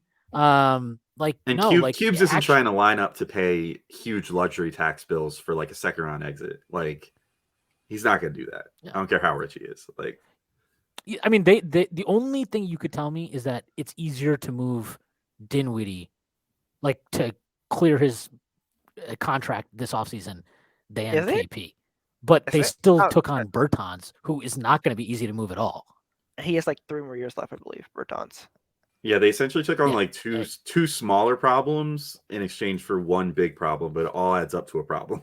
And they still give up a second. So like, great.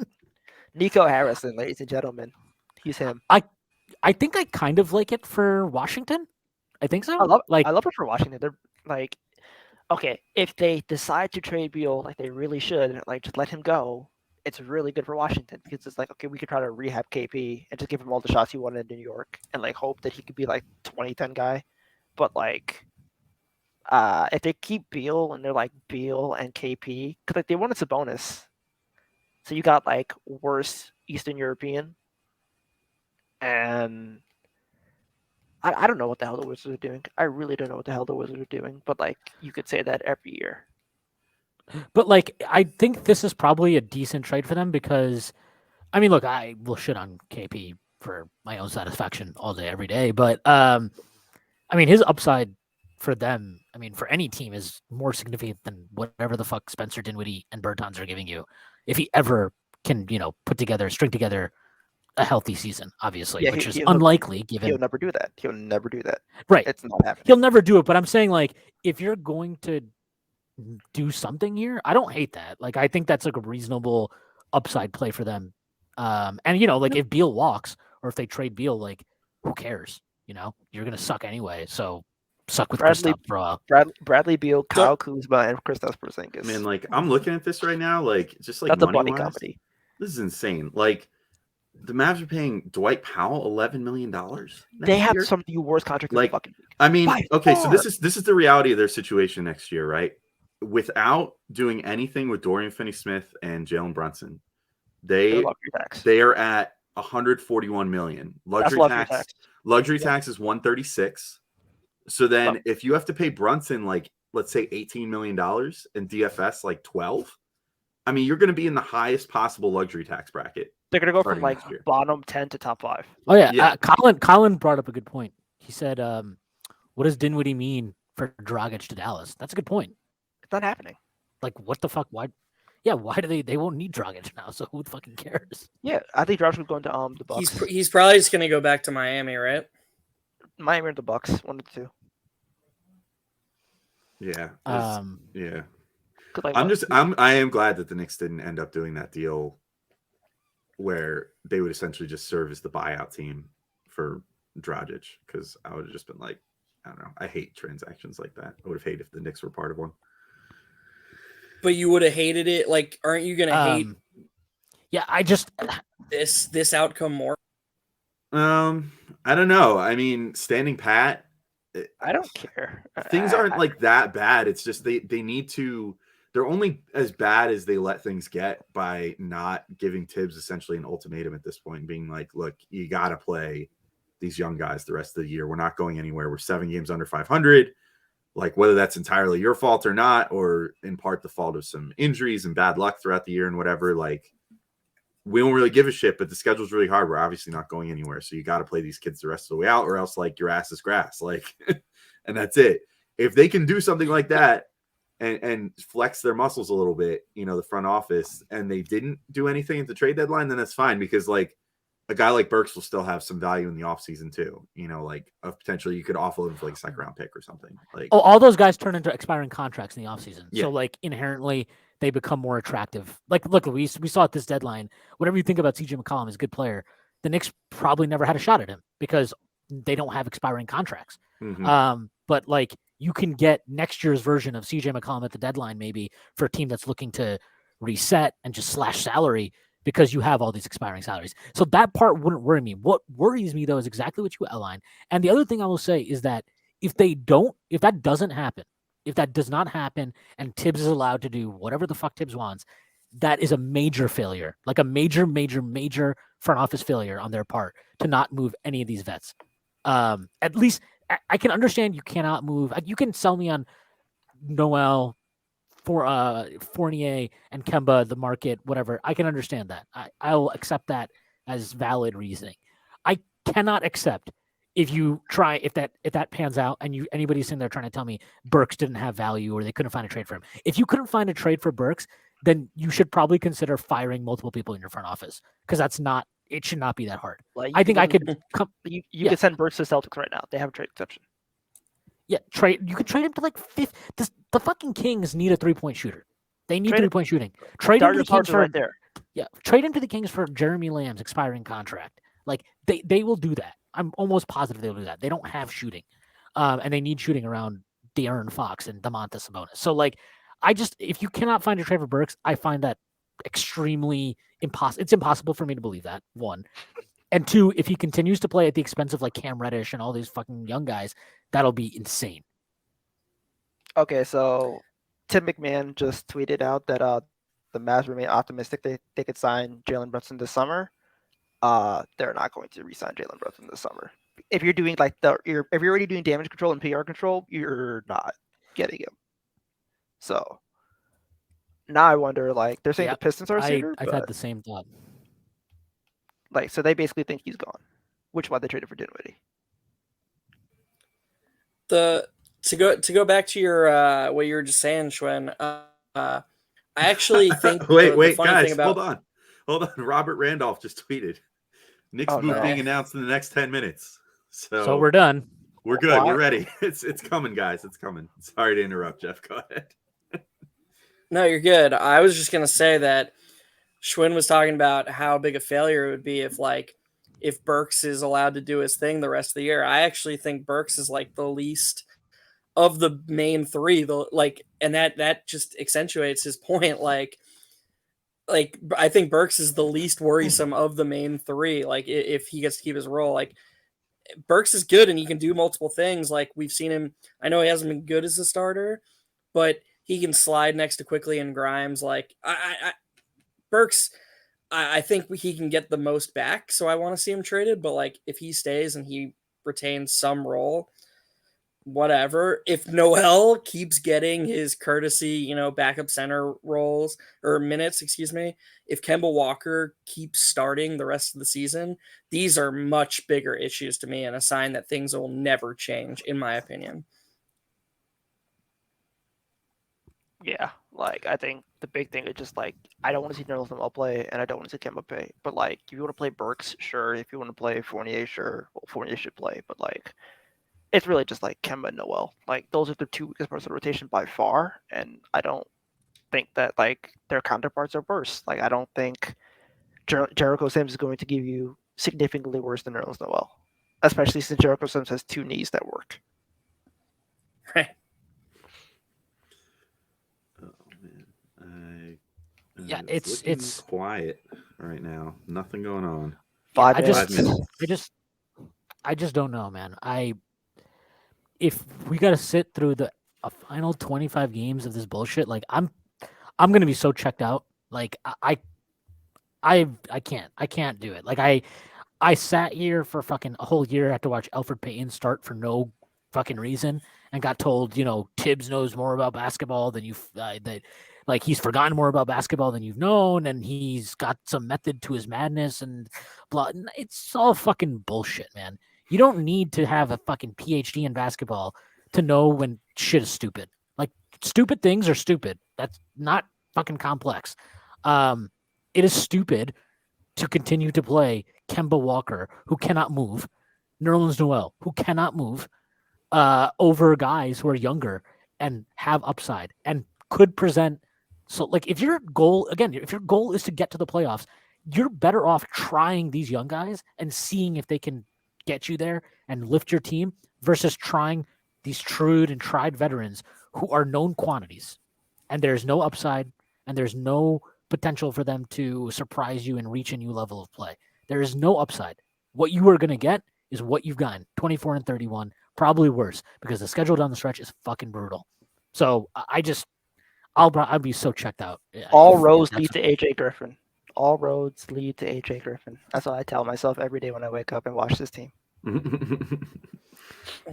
Yeah, I mean, it would be easier to tell me that if we were just like, I have no problem with that. Just play the guys that should be playing right now. This is not complex. Maybe Tibbs is actually in on the tank, and that's why he keeps starting Kemba. I keep telling you, the dude is a stealth tanker. If you take the Heat for a year and then you come back next year and you get like a really good lotto pick and like a point guard and then like you're winning again and you won back the fans. He's doing the Julius Randle reverse speed method. That's cool. All I need is a story out there that says that Brock Aller has started calling Tibbs Hinky in meetings, and then my life will be complete. I can just imagine that. Just like, yeah, I don't think he's doing anything. That's really, really disappointing. Yeah, quite annoying. I don't know. I think the biggest disappointment for me is like it's not so much that Prez is booing because he has to watch KP play again. Oh, I think the biggest. I will say this: like I've been pretty supportive and understanding of like what the front office has done to date, and I think they've deserved the benefit of the doubt. But like not doing anything at this trade deadline is a concern, a major concern. And it will be a fucking huge red flag if, as you said earlier, Alex, if the rotations stay the same and we still get treated to these old vets over the existing young talent on this team. Because you cannot trade anybody, but if you make changes, then it's okay. Then I can deal with it and you can revisit that in the offseason and it's not a big deal. But if you don't do that, that's a failure. That's a huge failure, and it's a huge concern about this front office and their ability to pivot and make moves when required.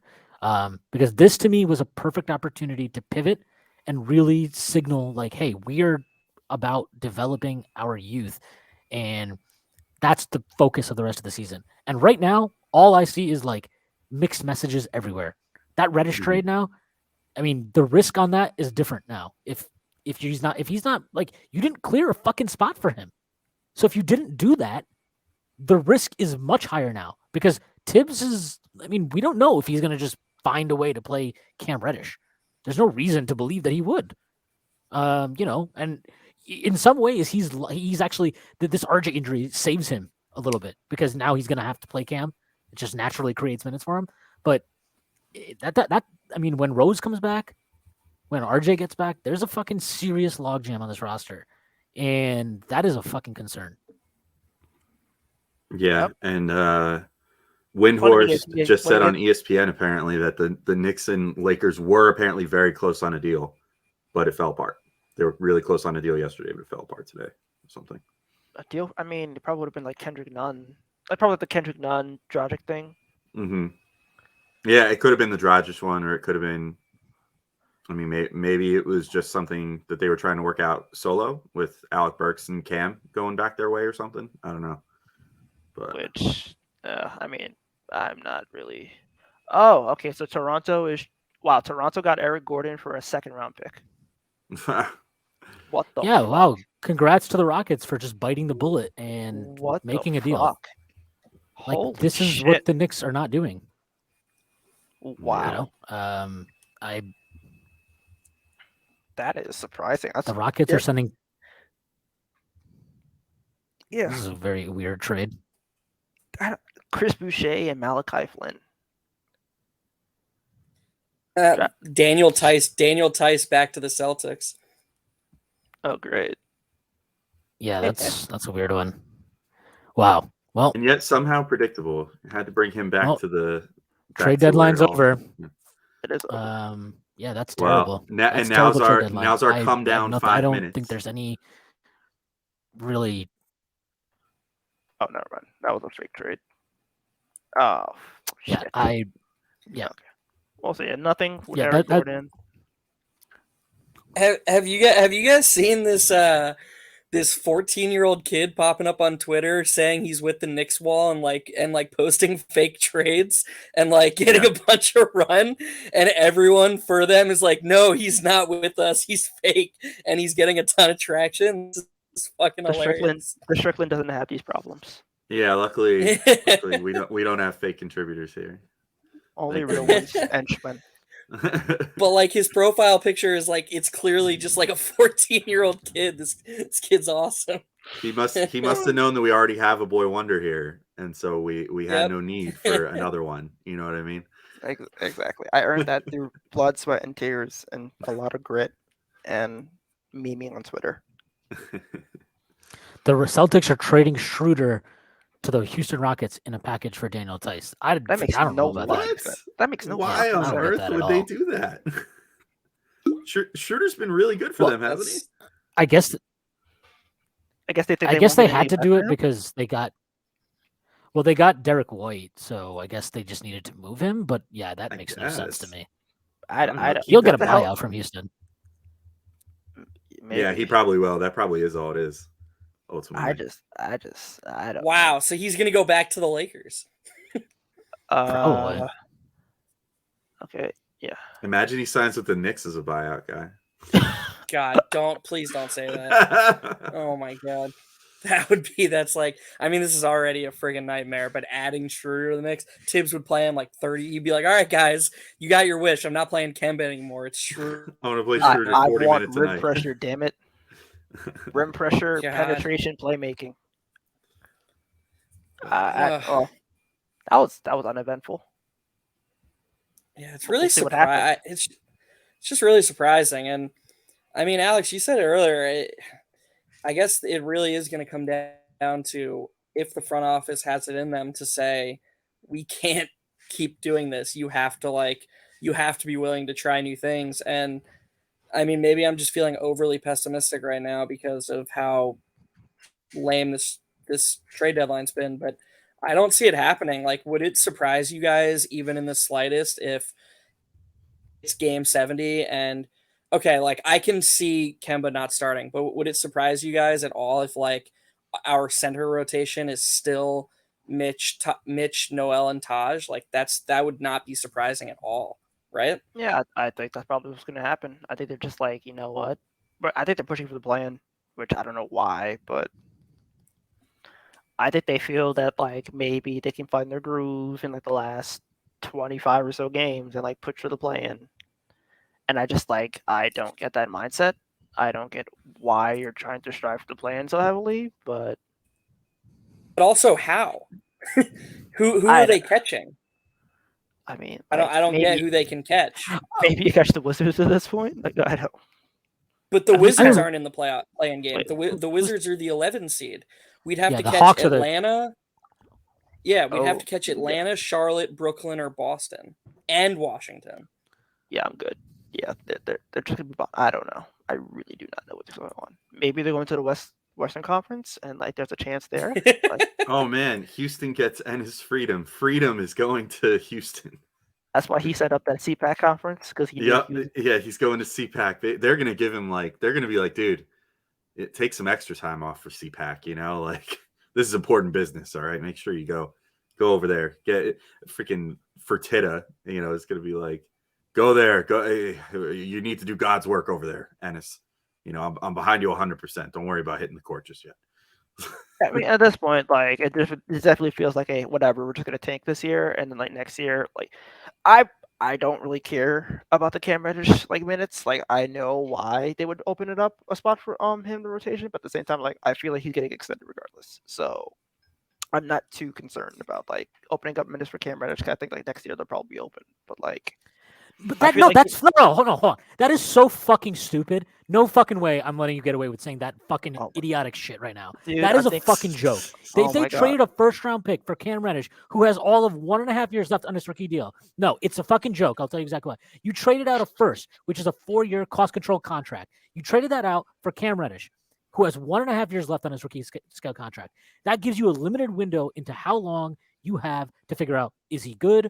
What's his value? What can we do with him? Should we move him? You have a limited window.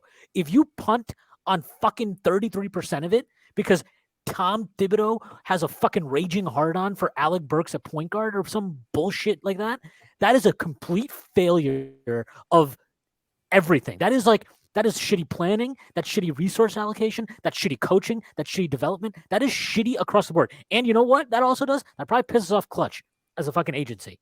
Why the fuck did you trade for this guy and you have no plan to play him? You made no move to play him. That is a joke. If they do that, they should be fucking fired. That is absolutely insane. That is like there's no point to doing the trade then. So they just shouldn't have done it. If they don't play Cam at all the rest of the year, they are fucking idiots and they deserve to be fired. I 100% believe that. Did I start a Schwinn rant by accident?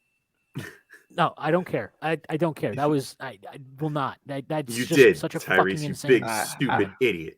I know. My bad. I get the fans what they wanted to see though. So No, I totally agree with you though, Shwin. I mean, I think it would be ridiculous. From this point forward, there's no more excuses for whatever. If you were playing Kemba or Burks or whatever to quote unquote showcase them up until this point, sure, cool, I guess. But it's you're not showcasing shit at this point. Now, especially past the trade deadline, it's not like you were really showcasing them anyway because they suck. we're showcasing them for the off season. But yeah, right. Now I got to showcase them for that off-season trade. But it's just when does that whole thing end? With the showcasing, it's they got to figure out.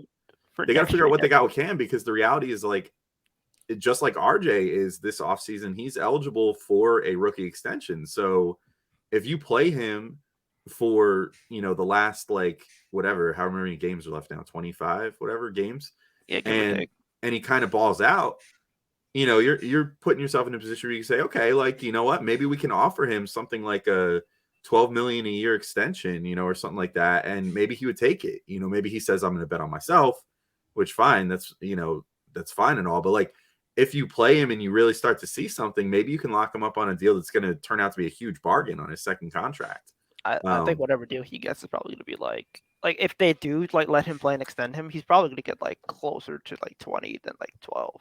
There's nothing that he's done to this point in his career that just sure, but you got to realize that's how usually contracts work. It's basically RFA. You once you're an RFA, you get a little bit of a pay bump even though you haven't done shit.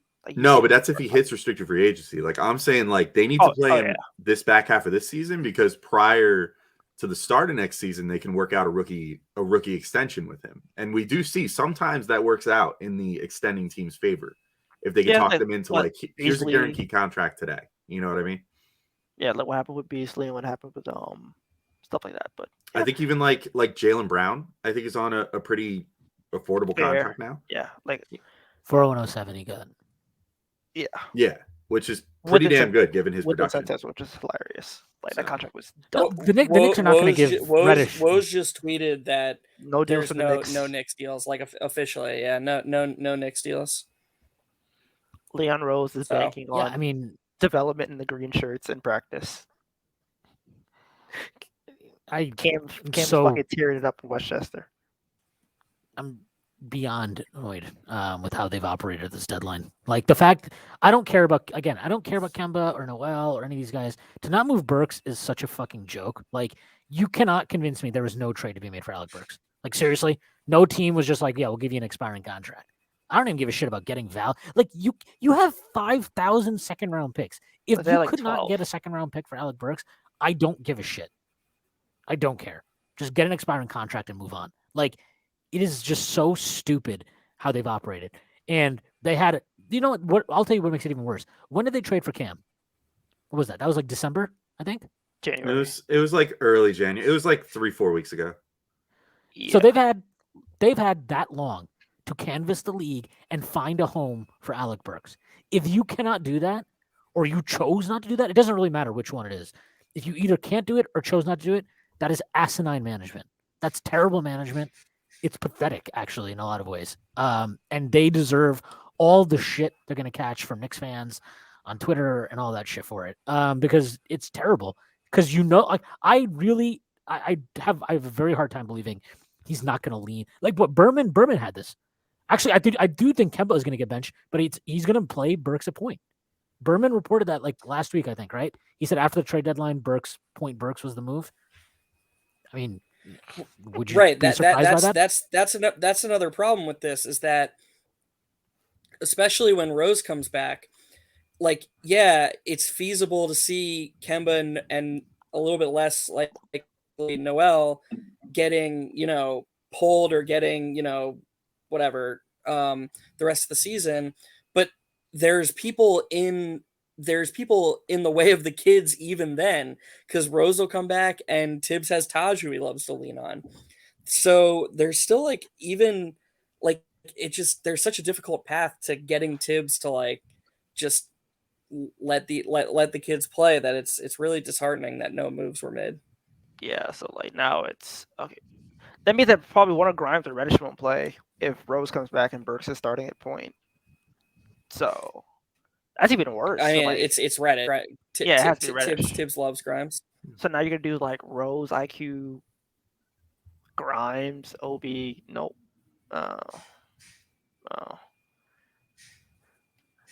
That's just confusing to me. But I mean, like, just take a lineup like Quickly, Grimes, RJ, Randall, Mitch. That lineup's played like 20 minutes this year, and that probably should be the starting lineup. And the actual starting lineup, the one with Kemba, has played like 500 minutes. Like, these discrepancies just, oh man, they just make no sense, and they're so unbelievably frustrating. Like, I wonder if they like maybe buy out Kemba and like. But why would you buy him out? Like, I don't know. doesn't Like, help I you don't. in any way. I'm trying to like justify this because like I have no idea. They're not gonna buy any of these guys out because their best bet to do anything in this offseason is having them as expiring salary and deal with it then. That's their best bet. I'm thinking they're probably going like they think they could get something inside sign and trade, or you just dump the contracts. Or just dump the contracts. You attach a few picks or whatever. Dump Kemba and the offseason as an expiring salary. Yeah, you can do that. But like Tibbs is so fucking rigid that I really struggle to buy the idea that he's going to just lean into playing the young guys. Because he hasn't done it. He hasn't done it like at all this year. Like he's sitting there starting Kemba Walker, and the guy, I mean, look, I'll shit on him, but like he has no chance. Why are you putting him out there? Especially if they put him out there tonight, Steph Curry is going to end his career on national television tonight. That's what's going to happen. Oh, we're on national TV tonight? I think it is. I don't know. Oh, boy. I'll check. No, I think it actually isn't.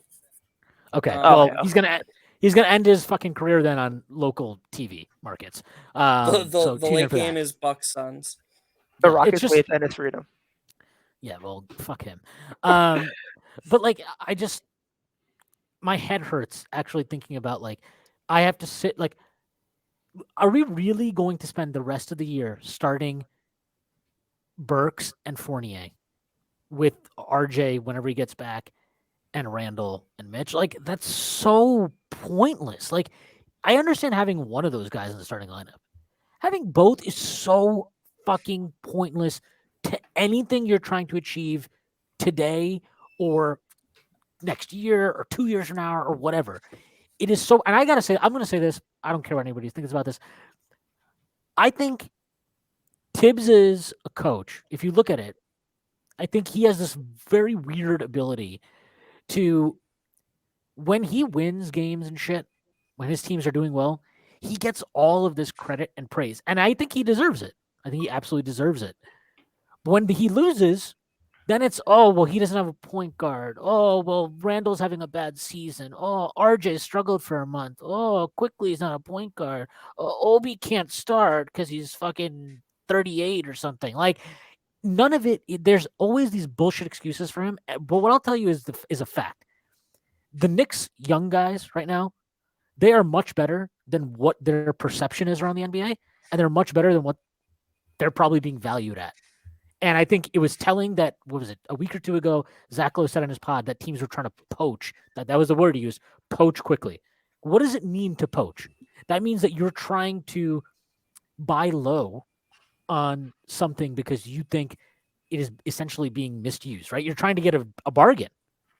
What that tells me is that teams look at this roster, and they probably look at young guys on this roster, and they think, you put them in a different system, an offensive system that involves more ball and player movement, that's more cohesive, that give them opportunities to sink or swim without having to look over their shoulder, that they expect that they would get more out of those players. That's what that tells me. And I think Tibbs, if he stays as a coach and he stays as rigid as he's been, and he doesn't adjust how his team plays offensively, beyond just picking up the pace, but like actual schematic adjustments, tactical adjustments, sets that are designed differently to get more cohesive team play going on. If he doesn't do that, the Knicks are going to sit here and they're going to watch the value of their young players be much lower, and the perception of the young players be much lower than they are. And if and when a star does want out and the Knicks want to throw their hand in the ring, they're not going to have the juice because they have a coach who is basically like putting a governor on this team's engine. You know, like, that's what I fundamentally think, is that if nothing changes, then the Knicks are fucking themselves over. And that is a huge problem because I like the young guys on this team a lot. I like RJ Barrett. I like Quickly. I like Obi. I like Grimes a shit ton. I think Deuce, if he gets minutes, will produce. I think Mitch is producing. I think Mitch is potentially taking the leap that we thought he was going to make, that it looked like he was making at the end of last year. I think he's making that leap right now. That's 6 guys right there. If you want to take out Deuce, that's 5. That's a starting 5. That is a starting 5.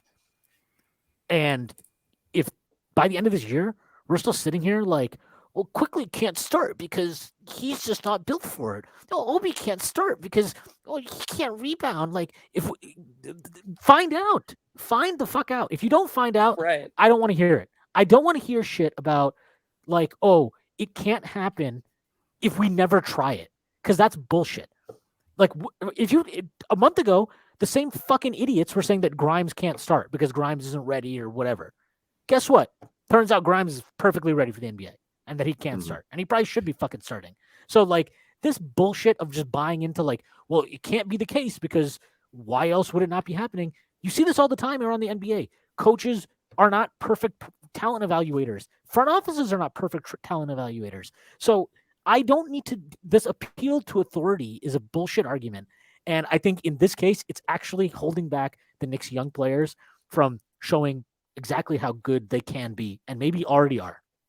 Yeah, well, two quick things on what you just said. One, Tibbs, I think it's abundantly obvious, is a bad judge of talent, straight up. I mean, he literally had a top position for in a basketball organization and made piss poor decisions. I mean, he technically speaking got the Timberwolves back to the playoffs for the first time in forever, but I mean, where have they been since he left? You know what I mean? And that's not, it's mostly because like he put together kind of a shit roster that underachieved given the price that they gave up to get to there, and then was, got a 7 seed and then was back to sucking the next year. So I don't think he's a great judge of talent at all. But the other thing is, to get to your point about the weird preconceived notions about guys, like one of the main ones is always like, Obi Toppin, the way that he plays so fast and so hard. He can't play that for more than 10 minutes or else he's going to run out of gas. Like, that's bullshit too. Like, we've literally seen Obi play 30 something minutes and look good in it, in the games that Randall had to be out, like for COVID. So I don't understand that line of thinking either. And it's really annoying. I mean, it sucks that like Jeff, you rail on this all the time in game recaps and stuff, but like a lot of nights, Obi and Randall will be their two best players.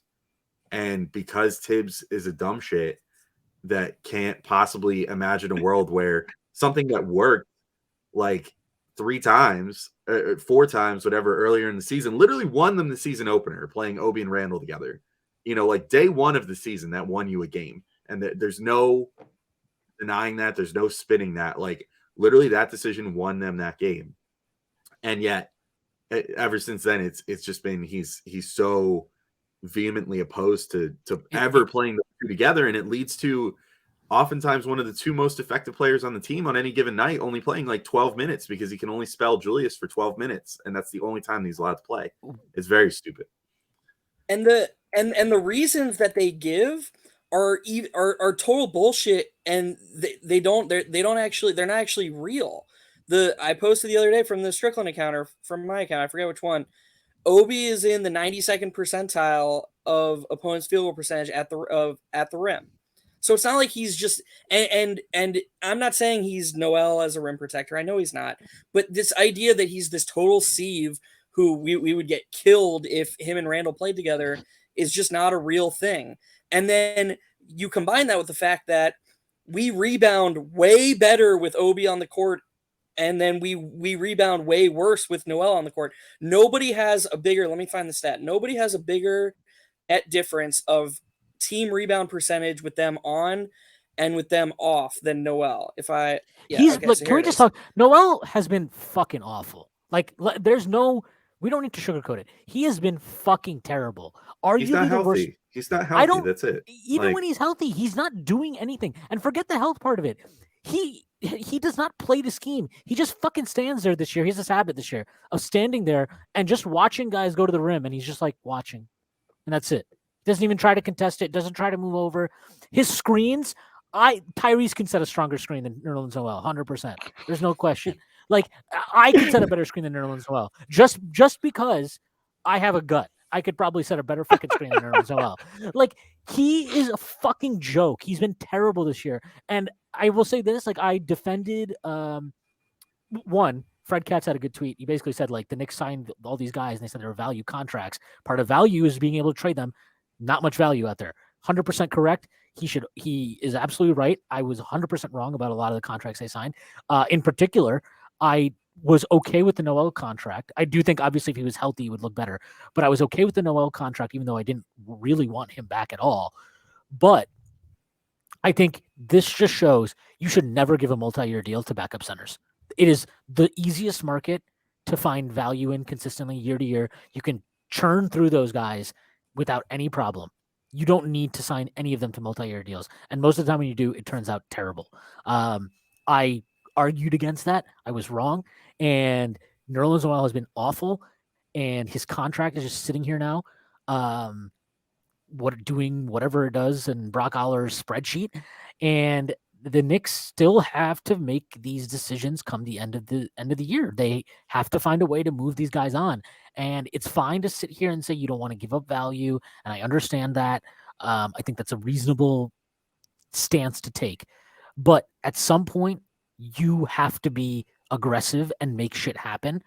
And if that time wasn't this deadline, it sure shit better be this offseason. And even though these guys are still here, again, as we've all been harping on, they don't need to play. Because all that needs to happen is they get their fucking paycheck. That's it. They're not owed a fucking thing else. Nobody on this sad sack piece of shit team that's 24-31, that's been in the rotation the entire year, deserves anything more than a fucking paycheck. That's all they deserve. They don't deserve anything else. Nerlens Noel, what the fuck does he deserve?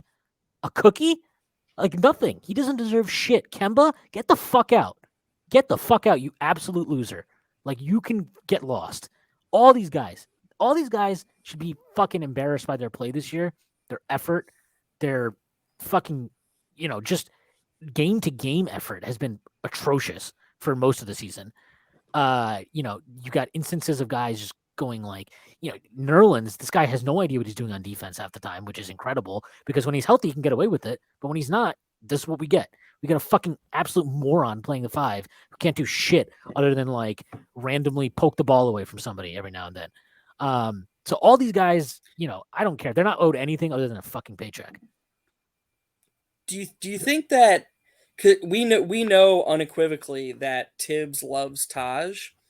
Do you think the fact that Noel, when he's able to play, is viewed by Tibbs ahead of Taj in the depth in the rotation, is that a sign that maybe the front office has more influence over rotations than we think? Because it's clear to like everyone, and all the metrics show it, all the stats, that even Taj is like meaningfully better than Noel.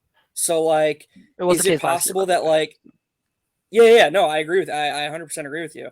Taj is just better. He's, and a lot of it is like ancillary or intangible stuff, like his ability to catch the ball and do stuff from 5 feet. Like it makes sense. He's more sound defensively. He's never really in the wrong spot. He has elite wingspan. He has really good instincts. He tries really hard. Like, so I feel like if Tibbs had his way, it would just be Mitch and Taj, right? Or is that wrong? I think that like Tibbs really took a liking to Noel last year. I mean, just because Tibbs like has had like a love affair with his favorite Bulls guys for the last like 15 years doesn't mean that he can't find like some new favorites now and again. And so like, yeah, I think he probably, I mean, as much as Tibbs sucks, like we were just talking about the RJ stuff, like keeping him in the game, till the final 2 minutes, till he gets an ankle sprain, all this other shit. Like, as much as that stuff sucks with him playing guys too many minutes, I do think that there is probably some level of understanding between him and Taj, of like Taj being like, bro, I'm like 40 years old. Like, I can't be out here playing like 30 minutes a night anymore. Like, I gave you a really good year last year and you guys paid me to reward me, but like, please just keep me like the third option here. I think that probably has something to do with it. I mean, they are boys ultimately, you know what I mean? Like him and Taj. So that's my working theory. I mean, I feel like that, but he definitely loves Noel too. I mean, he speaks really highly of him. And I mean, honestly, like Noel was great last year. And this year I do think that it's mostly that. And then this is another Tibbs thing, you know what I mean? Where just because he's cleared to play, use your fucking eyeballs and like, see, like he is not good. Like his knee is bothering him. Like his whole game is based off timing, verticality, athleticism, like lateral mobility, like all this shit that Noel can't do if his knee is bugging him. And Tibbs looks at him and says, well, but like, if you're healthy enough to play and you say you're good, then I'm definitely going to play you. It's like, no, bro, like you gotta use your brain sometimes, use your eyeballs and say, hey, Noel doesn't look too good tonight. Maybe I ought to play Taj. Maybe I ought to sit Noel for like a week, even if he's technically medically cleared, and just explain to him like, look, man, we really want you to get right, because we don't think that you're putting forth the best product that you can put out there right now. And that's like the Tibbs problem. Like he seems to have these blinders for like, even if guys are hurt and clearly not playing well, if they're like one of his guys, one of his good vets, it's like, it doesn't matter. Like, I don't care if you're out there playing with a walking boot on, like I'll throw you out there for 20 minutes tonight, because like you're one of my dudes. So it's fine. Like Noel is literally there's no way Jericho Sims hasn't just been like busting his ass all year in practice. Oh, absolutely. But he's young. But he's young, and he's not but like this is why Tibbs is so incredibly frustrating, because when it's going right, then all of the logic to his decisions, like I can follow them and they make sense. Like it's fine. I understand it. But when it goes wrong, then his rigidity and his devotion to these, like, as these, whatever, the guys he trusts, is just stupid and it has no logic. Like, if you're worried that Jericho Sims is going to fuck up on defense sometimes and not know where he's supposed to be and doesn't box out the best and all these kind of things, those are valid concerns if you're winning. When you're not winning, they're not valid concerns, because especially not when Nerlens is playing the way he is, because he's not playing well on defense. He's not protecting the rim very well. He's definitely sure as shit not rebounding very well. He can't do anything. He can't catch the ball. I can't believe this motherfucker called for a lob.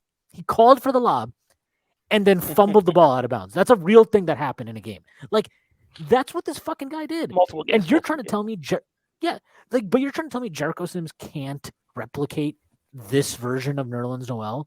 I find that It's actually not possible. I It's don't think he'll bullshit. fumble the lob. I think that's the good part. Like he won't fumble the lob. He won't fumble the lob. He won't get completely destroyed in the post. Like, look, did Jokic do work on Jericho Sims? Yeah, absolutely, because it's fucking Nikola Jokic. But like, he didn't bully him around. He didn't push him around like that. He did a better job on him than I thought Dodge did. Jericho couldn't stop fouling him. Jericho bullied him for like an offensive rebound, and it's like, could the dude is 6'9", 250? Like, I would give that a shot. So, yeah, it's Dude, just Jericho is. I mean, honestly, I think that he just needs to, like, I think the biggest thing with Jericho is just like, as far as Tibbs is concerned, he doesn't have everything 100% down yet, and it's like, but Tibbs, the team sucks ass. Maybe just put him out there and let him figure out this shit this year.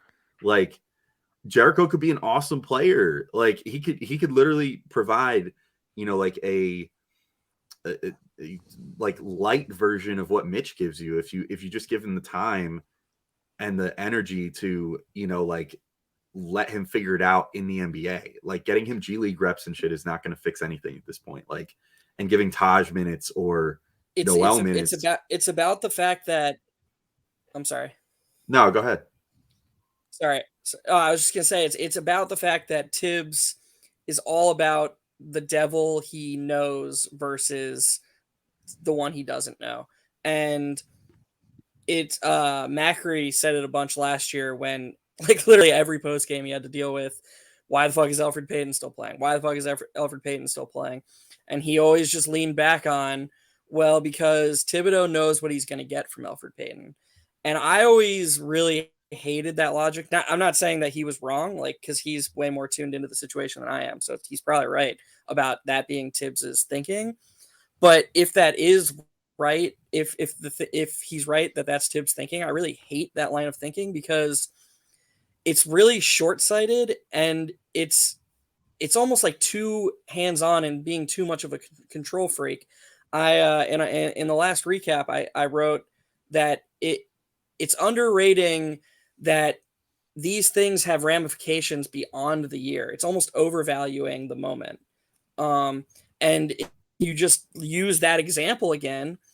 When me, Shwin, and Stacy did the Eastern Conference preview this year, Shwin made a really good point, and he said, and we talked about it for a few minutes, he said, there's a reason that we all view Kemba Walker as a massive upgrade without having seen him play a game for the Knicks. And that's because he is an upgrade over Elfrid Payton. We're comparing him to Elfrid Payton, but if Tibbs just made the change that everyone wanted him to make last season, is there a single Knicks fan who, if Emmanuel Quickley started the last half of last season, if he started the last half of last season, then we went into this offseason and Leon Rose was like, surprise, Kemba Walker coming off a knee injury, we all would be like, fuck, is he going to start over Quickley? How we viewed that signing would have been viewed completely differently. And it all started with Tibbs living in the moment last season. And we're doing it again. Every move we make this offseason is going to be viewed through the lens of, is it an upgrade over Alec Burks? Is it we don't know if Quickley, we still don't know what we're doing with Quickley, if he has any chemistry with RJ and Randall. We still don't know if Obi can play with Randall. And this shit has long-term ramifications that we can't even think of right now. So I really don't like this whole, oh, well, I know what I'm going to get from these guys, so I have to keep riding them. Like, it's just, there's so much wrong with it that it bothers me. I mean, we know what we're getting from them. Jack shit, we're 24-31. Like, this is why it's a stupid fucking argument anyway. Like, oh, well, Tibbs trust them. Okay, well, you know, I what does that mean? Like, Tibbs trust them to steer the Titanic into the iceberg, you know? And, like, good vets. And, you know, like, look, like, whatever people want to say about Fournier, I think he's actually been saying, like, if you listen to his press conferences, I think he hints at a lot of, I think it's very obvious he's not the biggest fan of Tom Thibodeau, by the way. I think that's very clear when you listen to him talk. But he's talked consistently about how they need to blend their offense together. They need to keep the ball moving, play together. He constantly says the same exact things very, very carefully all the time. And, like, basketball at its core is not a super complex game, right? Like we make it into what it is, but like it's not like a very complex game. You need to outscore the other team. You can do that in two ways, right? You're good at scoring the ball, and you're good at stopping them from your opponent from scoring the ball. The Knicks got guys this offseason who are good at scoring the ball. Evan Fournier is good at scoring the ball. Is he great? Is he amazing? Is he an elite shooting guard? No, but he's perfectly good at scoring the basketball. Kemba Walker, that was a dud. I don't know if they didn't do their due diligence or what happened, but whatever it is, I don't think it's a huge mistake. They fucked up. It's a bad signing. Whatever. Doesn't really matter. I think the offensive talent on this team is much better than, 25th or something like that, I think, in the league right now. That's their offensive rating. I think it's better than that. Is it hard to be much better than that with Julius having the season he had? Sure. But it's very hard to watch this team and feel like they have hit their ceiling offensively and there's just no more they can do. And on top of that, the defense, which has picked up from where it started the year, it has picked up. I think they're like top 7 or 8 or something like over the last 50 or 40 games. They've been pretty good for like the last 25, 30 games. So I do think there's that, but like he is coaching this team, this roster, this talent that has you don't have Bullock anymore. You brought in Fournier. You don't have Elford anymore. You're for some reason starting Kemba, and then you did start Burks previously. You have a young player in RJ Barrett who clearly wants to take the next step in his career. Okay. You have guys like Quickly and Obi who work their ass off in the offseason to get better, and they probably want the freedom and the responsibilities given to them by their coach to do more than they are doing. You have a kid in Grimes who is clearly ready to be a solid 20, 25 minute a night rotation player at minimum today in the NBA, starting from day one. You have these guys. And like what? I don't like he's coaching this team like everybody is the same from what they were last year. And that is just not how basketball works. Teams evolve, players develop, changes are made. If you are coaching this team like Evan Fournier should be used, like Reggie Bullock, guess what's going to happen? People are going to be pissed at Evan Fournier because he's not Reggie Bullock. He's not. And why would that's why you signed him. You signed him because he's not Reggie Bullock. You wanted to get the things that he does well because that cost you in the playoffs. Now, do I think that if they optimized Fournier to the fullest, that would fundamentally change the team? Not necessarily, but it's a micro point of information.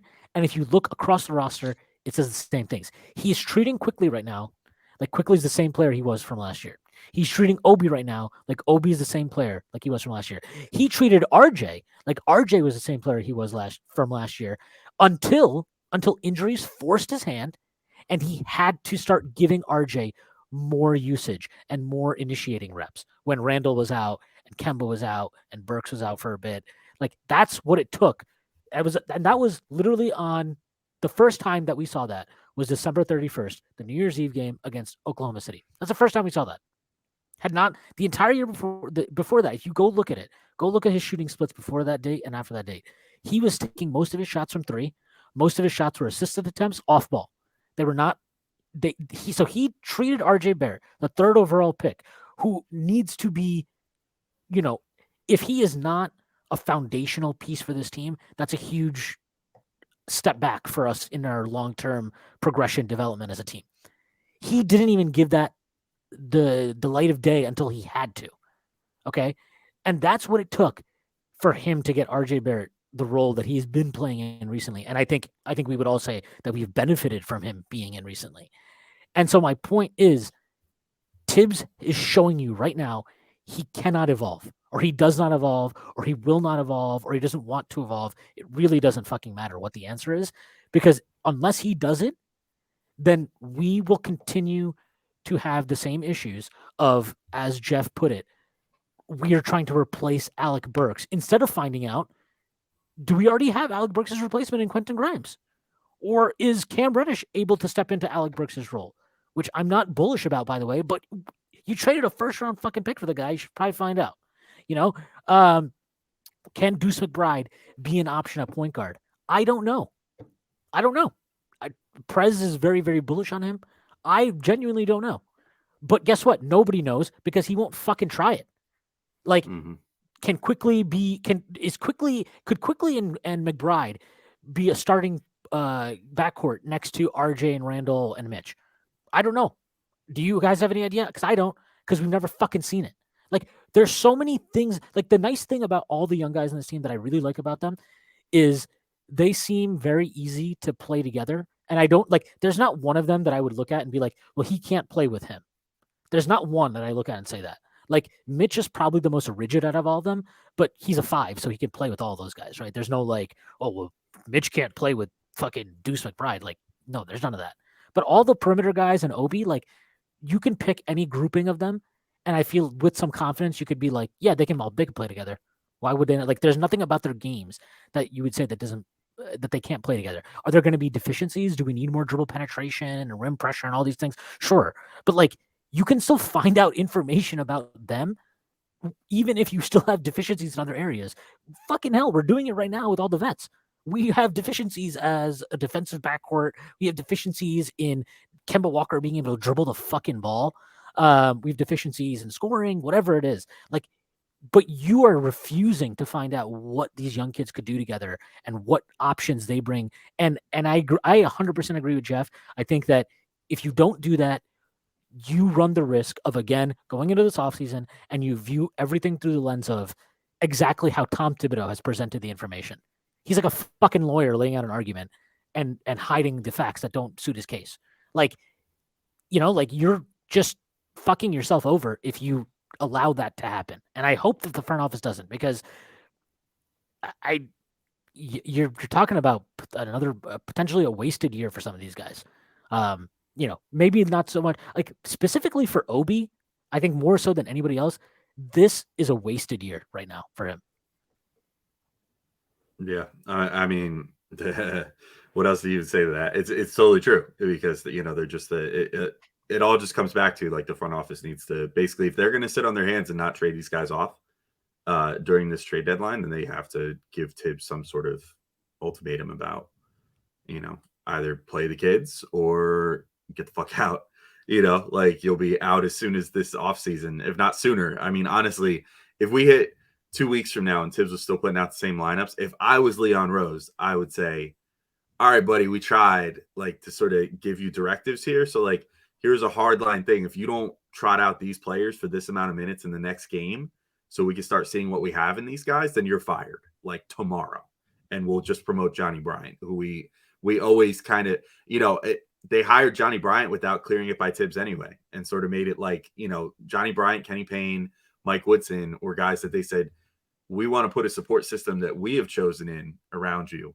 But it also probably said at least a little bit like, these are other guys that we trust to potentially lead this team someday other than you. Because, if things don't work out, we need a backup plan. So, if they say, whatever, Johnny Bryant, interim coach the rest of the year, here's your tryout.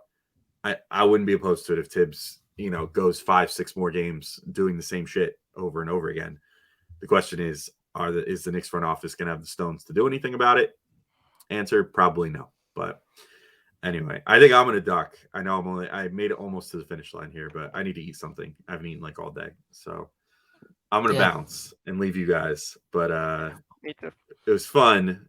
Yeah, I think we can call it. I don't think there's anything else to say because the Knicks did absolutely nothing. So yeah, right. What are we discussing at this point? We're just going to keep bitching. how let down we are. Yeah. Yes, exactly. All right, guys. This was actually fun and cathartic in some ways. It's been a blast. Hope everybody has a great evening and enjoys watching the Knicks get fucking curb stomped by the Warriors. And I'm gonna parrot a tweet I saw. I forget who I saw tweet it, but the starting lineup with RJ out could potentially be the Tibbs fucking orgasm lineup of Fournier, Burks, Kemba. Taj, Randall, and Kemba. Just the all vet lineup of Kemba, Fournier, Burks, Randall, Taj, which would be just like a perfect summation of what this is. Like, if that's the starting lineup we roll out tonight, it's just like nothing symbolizes this catastrophe more than that. Can't wait to gouge Yeah. my Against the eyeballs out with a Warriors, too. spoon, baby. Yeah, against Oh, Against the Uh, Warriors too. The fastest, be like one fun. of the fastest, most ball movement, player movement teams in the league. Should be a blast. All right, guys. Great. Thanks everybody that was joined in with us. But have a great evening. We'll see you guys soon.